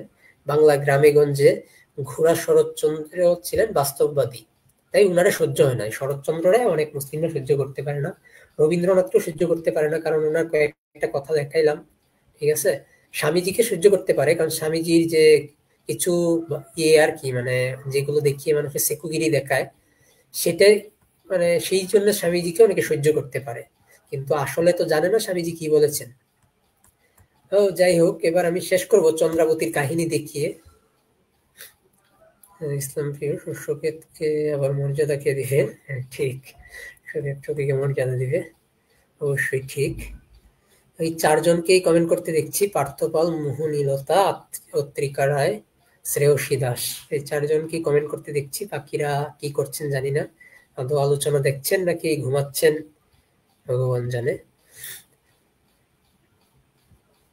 তো হচ্ছে চন্দ্রাবতীর যে চন্দ্রাবতী পালা ময়মনসিংহ গীতিকার একটি অন্যতম পালা গান, ঠিক আছে। ময়মনসিংহ গীতিকা আমাদের ময়মনসিংহেরই কাহিনী নিয়ে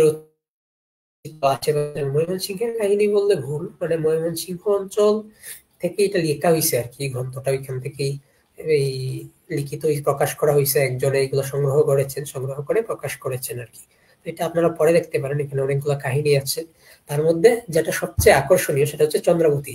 এই চন্দ্রাবতীর জীবনেও লাভ জিহাদের প্রভাব পড়েছিল, এবং সেটা চন্দ্রাবতী লাভ জিহাদে পড়েনি, সে যাকে পছন্দ করত তার মানে সে লাভ জিহাদে পড়েছিল। তো আপনাদেরকে কাহিনীটা একটু দেখাই, যে এটা হচ্ছে প্রেম লিপি। আপনাকে আর একটু পরের থেকে দেখাই, এত কিছু পরে দেখানো যাবে না।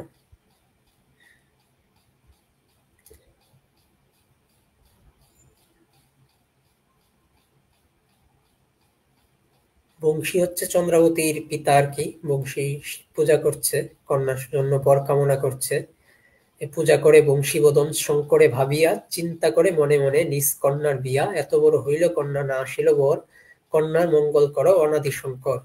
বনফুলে মনফুলে পুজিব তোমায়, বর দিয়া পশুপতি ঘুচাও কন্যা দায়। সম্মুখে সুন্দরী কন্যা আমি যে কাঙ্গাল, সহায় সঙ্গতি নাই দরিদ্রের হাল। উনি শিবের কাছে প্রার্থনা করছেন, এই চাই আর কি, বর যেন ভালো একটা বর পায় চন্দ্রাবতীর জন্য।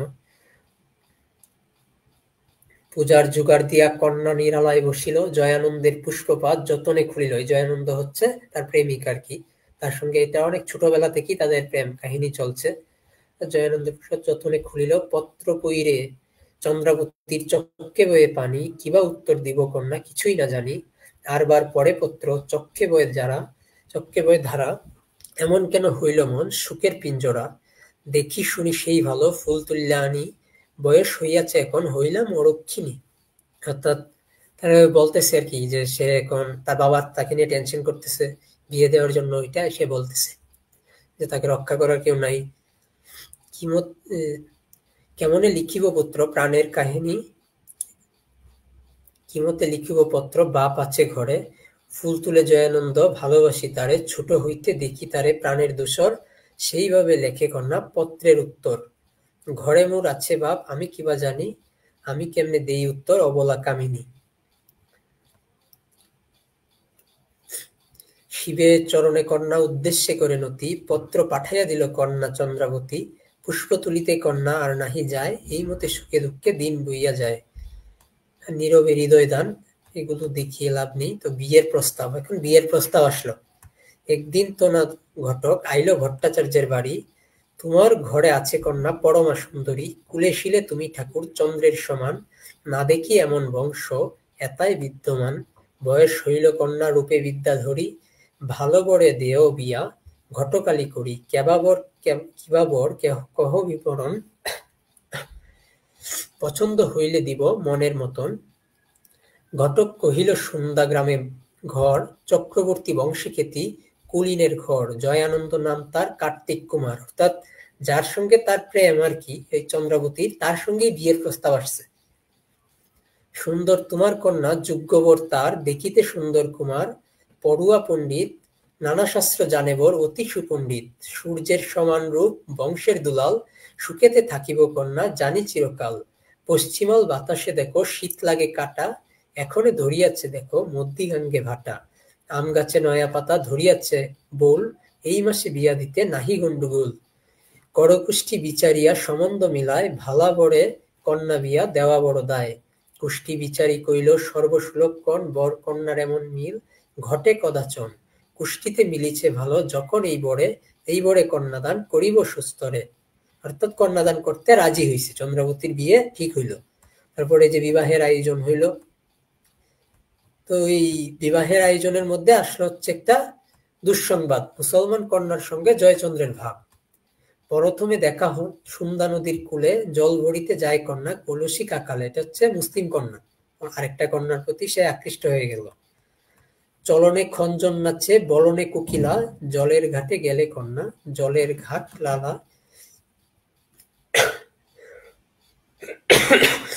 দুঃখিত। তুমি কন্যা জলের ঘাটে যাও, আমি অধমের পানে বারেক ফিরা চাও। নীতি নীতি দেখা তোমায় নামিতে পিয়াস, প্রাণের কথা কও কন্যা মিটাও মনের আশ। পরকাশ কইরা কইতে নারী মনের কথা ধর, তুমি কন্যা এই জগতে প্রাণের দূষর। তা তাদের মধ্যে প্রেম বিনিময় হচ্ছে মুসলিম মেয়ের সঙ্গে। তো আরো তারপরে যাই দুঃসংবাদ। চুল বাজে ডাগর বাজে ঢোল বাজে ডাগর বাজে জয়াদি জুকার, মালাগাতে কুলের নারী মঙ্গলাচার। এমন কালে দৈবেতে করিল কোন কাম, পাপেতে ডুবাইল না গড় 14 পুরুষের নাম। কি হইল কথা নানান জনে কয়, এই যে লোকের কথা প্রত্যয় না হয়। পুরীতে জড়িয়া উঠে কান্দনের রোল, জাতিনাশ দীক্ষা ঠাকুর হইল উত্রুল। কপালের দোষ নহে বিধাতার, যে লেখা লিখাছে বিধি। কপালে আমার মুনির হইল মতিভ্রম, হাতির কষে পা ঘাটে এসে বিনা ঝড়ে ডুবে সাধুর না।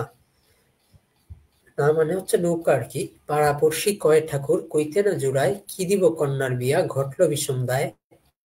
অনাচার কেল্ল জামাই অতি দুরাচার, যৌবনী করিয়া বিয়া জাতি কইল মার। শিরেতে পড়িল বাজ মঠের মাথায় ফুর, পুরীর যত বাদ্যবান সব হইল দূর। ধুলায় বসিল ঠাকুর শিরে দিয়ে হাত, বিনা মেঘে হইল যেন শিরে বজ্রাঘাত। চন্দ্রার অবস্থা কি দেখেন, শুরুটা না দেখাই পরে দেখাই। একদিন 2 দিন 3 দিন যায়, পাতেতে রাখিয়া কন্যা কিছু না হিকায়। শুধু যে এই যে জয়ানন্দের যে শুধু হচ্ছে বিয়ে হচ্ছে ওইটার জন্য আর কি চন্দ্রাবতী সে কষ্ট পাচ্ছে, কারণ সে তো ছোটকাল থেকে জয়ানন্দের সঙ্গেই মানে জয়ানন্দকে ভালোবেসে আসছে, কিন্তু এই যে লাভ জিহাদের ফাঁদে পইরা জয়ানন্দ মানে চলে গেল আর সে কষ্টে আছে।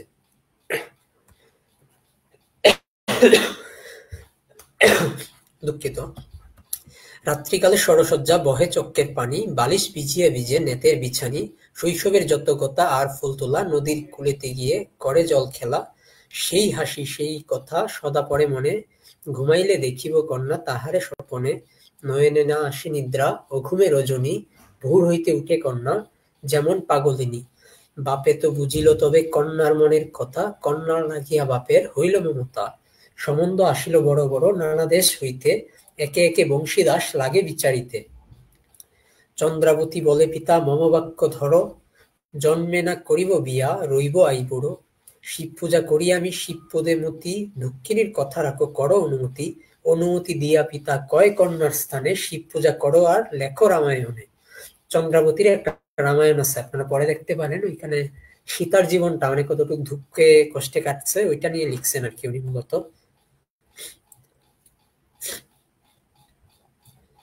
এখন মাত্র 5 জন দেখতেছেন। আপনারা পরিচিতদের একটু পর করে দিবেন, কি মেনশন করে দিবেন।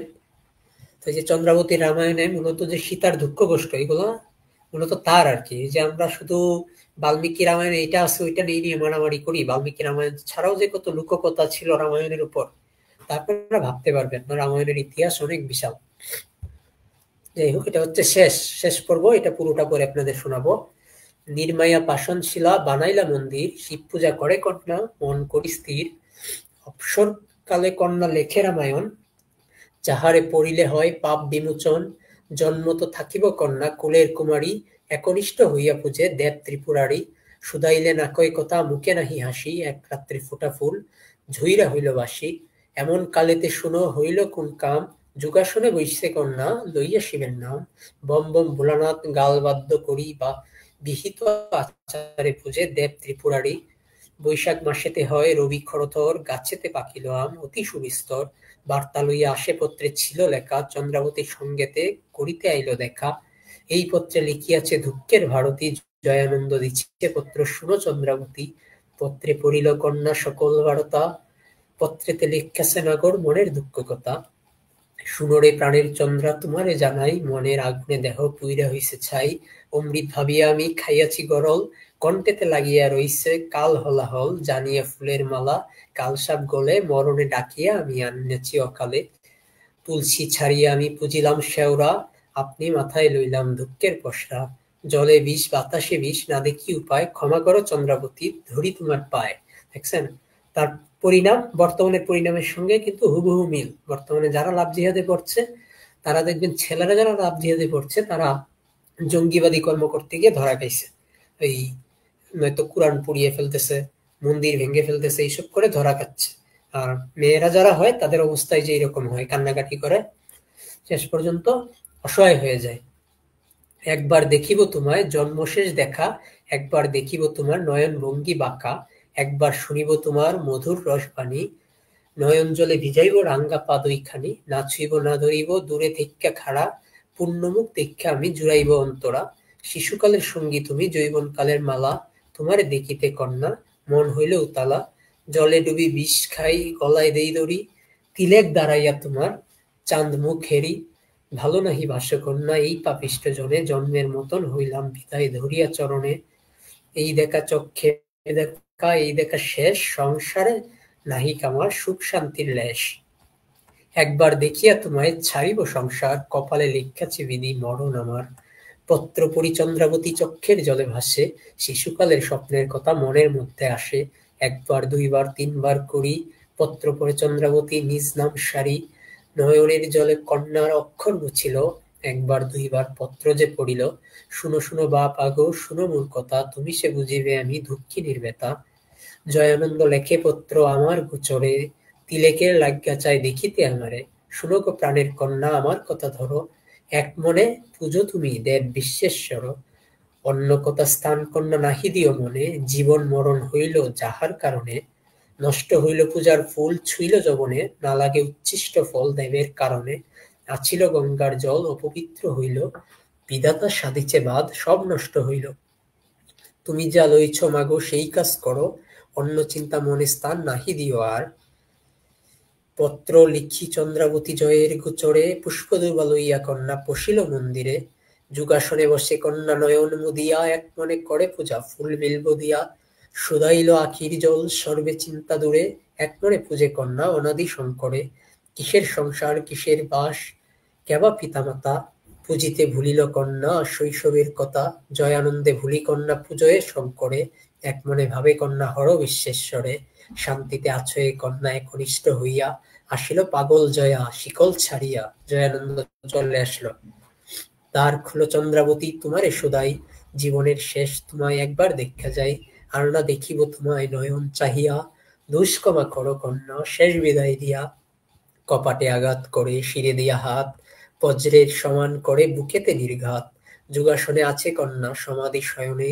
বাহিরের কথা কিছু নাহি পোষে কানে, পাগল হইয়া নাগর কোন কাম করে। চারদিকে চাইয়া দেখে নাহি দেখে কারে, না খুলে মন্দিরের কপাট নাহি কয় কথা। মনেতে লাগিল যেমন শক্তিশালের ব্যথা, পাগল হইল জয়ানন্দ ডাকে উচ্চস্বরে। দ্বার খুলো চন্দ্রাবতী দেখা দেও আমারে, না ছুঁইব না ধরিব দূরে থেইক্কা খাড়া। ইহজন্মের মতন কন্যা দেও মোরে সারা। দেব পূজার ফুল তুমি তুমি গঙ্গার পানি, আমি যদি ছুঁই কন্যা হইবা পাতকিনী। নয়ন বড়ে দেখা যাই জন্মসুদ দেখা, শৈশবের নয়ন দেখি নয়ন ভঙ্গি বাঁকা। না খুলে মন্দিরের দ্বার মুখে নাহি বাণী, ভিতরে আছো এ কন্যা যৌবনে যোগিনী। চারিদিকে চাইয়া নাগর কিছু নাহি পায়, ফুটেছে মালতী ফুল সামনে দেখতে পায়। পুষ্পনা তুলিয়া নাগর কুলকাম করে, লিখিল বিদায় পত্র কপাট উপরে। শৈশবকালের সঙ্গী তুমি যৌবনকালের সাথী, অপরাধ ক্ষমা করো তুমি চন্দ্রাবতী। পাপিষ্ঠ জানিও মুড়ে না হইলা সম্মত, বিদায় মাগি চন্দ্রাবতী জনমের মতো। ধ্যান ভাঙ্গি চন্দ্রাবতী, চারিদিকে চায় নির্জন অঙ্গন নাহি, কারে দেখতে পায়। খুলিয়া মন্দিরের দ্বার হইল বাহির, কপাটে আছিল লেখা পড়ে চন্দ্রাবতী, অপবিত্র হইল মন্দির হইল অধোগতি, কলসি লইয়া জলের ঘাটে করিল গমন, করিতে নদীর জলে স্নানাদি তর্পণ। জলে গেল চন্দ্রাবতী চক্ষে বহি পানি, হেনকালে দেখে নদী ধরিছে উজানি। একেলা জলের ঘাটে সঙ্গে নাহি কেহ, জলের উপরে ভাসে জয় আনন্দের দেহ। দেখিতে সুন্দর নাগর চাঁদের সমান, ঢেউয়ের উপর ভাসে পূর্ণমাসীর চান। আঁখিতে পলক নাকি নাহি মুখে নাই সে বাণী, পাড়েতে খাড়াইয়া দেখে উমেদা কামিনী। স্বপ্নের হাসি স্বপ্নের কান্দন, নয়ন চান্দে গায়, নিজের অন্তরের ধক্ষ পরকে বোঝানো দায়। যারা আপনাদের feel করছে তাদের অবস্থা এরকমই হবে, এইটুকু আপনারা নিশ্চিত থাকতে পারেন। ডাইরেক্ট বলিনি কারণ পুরো কাহিনীটা সবার জানা উচিত, এই কারণে ডাইরেক্ট বলিনি। ডাইরেক্ট চাইলে বলতে পারতাম, কিন্তু ডাইরেক্ট বলা হয়নি এই কারণে। তো ওই আপনারা যদি বইপত্র পড়েন, সাহিত্যও পড়েন, অন্তত সাহিত্যও যদি পড়েন, আপনারা তো পড়েনই না, আপনারা ফেসবুকে এসে রিল দেখেন অথবা অমুক তমুকের সঙ্গে লড়াই করেন, এমনকি লড়াই করার সঠিক পদ্ধতিও জানেন না। এই যে যারা সমাজের বিরোধিতা করেন তারাও ঠিকঠাক বিরোধিতা করতে পারে না, 2 মিনিট কথা বলে রেগে গিয়ে গালাগালি শুরু করে দেন, ঠিক আছে। অশাস্ত্রীয় আরো যত মতবাদ আছে তাদের সঙ্গেও যারা কথা বলেন তারাও সেম কাজ করেন, যাচ্ছেন গিয়ে 2 মিনিট কথা বলছেন বলে মাথা গরম করে চলে গেছে। আপনারা যদি এই গ্রন্থ, অন্তত ধর্মগ্রন্থ পড়তে আপনাদের আপত্তি থাকে, আপনারা মঙ্গল কাব্য পড়ুন, ইত্যাদি অনেক কিছু আছে, পড়ুন, পড়লেও আপনারা অনেক কিছু জানতে পারবেন। এই যে চন্দ্রাবতী রামায়ণটা আপনাদের পড়া উচিত। আমাদের বাংলার প্রথম মহিলা কবি হচ্ছেন চন্দ্রাবতী, গুগলে সার্চ দিলে পাবেন। হ্যাঁ, চন্দ্রাবতী অবশ্যই দুঃখ পাইছে, শুধু এই চন্দ্রাবতী যে দুঃখ পাইছে এরকম না, চন্দ্রাবতীর বাবাও তো কষ্ট পেয়েছে এবং জয়ানন্দের মা বাবাও কষ্ট পেয়েছে। এই যে যারা লাভ জিহাদের ফাঁদে পড়ে ধর্মান্তর হয়, তারাও এইভাবে মা বাবা আত্মীয় স্বজন বন্ধু বান্ধব সবাইকে কষ্ট দিয়েই চলে যায়। তারা এইসব কষ্ট তারা বুঝে না। অনেক হয়েছে, প্রায় 2 ঘন্টা হয়ে গেছে, 1 ঘন্টা 57 মিনিট। তাই আমি লাইভটা আর আগাতে চাচ্ছি না, এখানে শেষ করে দিতে চাই। সবার মতামত নিয়ে আপনারা, সনুকদা যদি কিছু বলতে চান বলতে পারেন।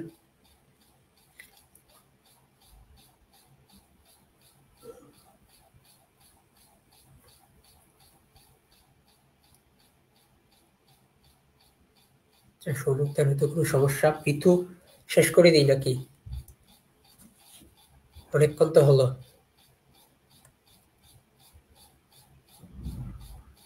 Trial version.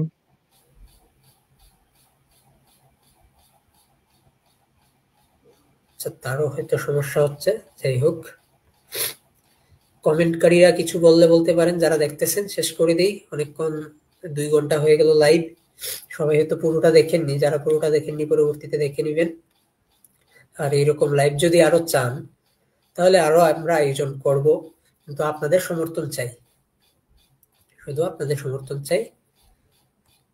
পরিণতি ভয়ঙ্কর হবে, কিছু করার নেই। হ্যাঁ, এবং এটা আজকে নতুন নয়, এই Trial যে version. পরিণতিটা ভয়ঙ্কর হচ্ছে, এটা আজকে নতুন নয়, অনেক পুরাতন, অনেক পূর্ব থেকেই এই পরিণতি হয়ে আসছে। তাই ইতিহাস বইটি পড়ে আমাদেরকে এই শিক্ষাটা নিতে হবে আর কি।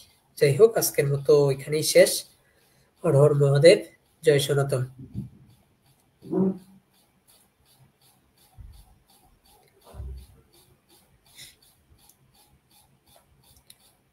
নমস্কার সবাইকে। পরবর্তীতে যারা দেখেননি অবশ্যই রেকর্ড লাইভ দেখে নেবেন।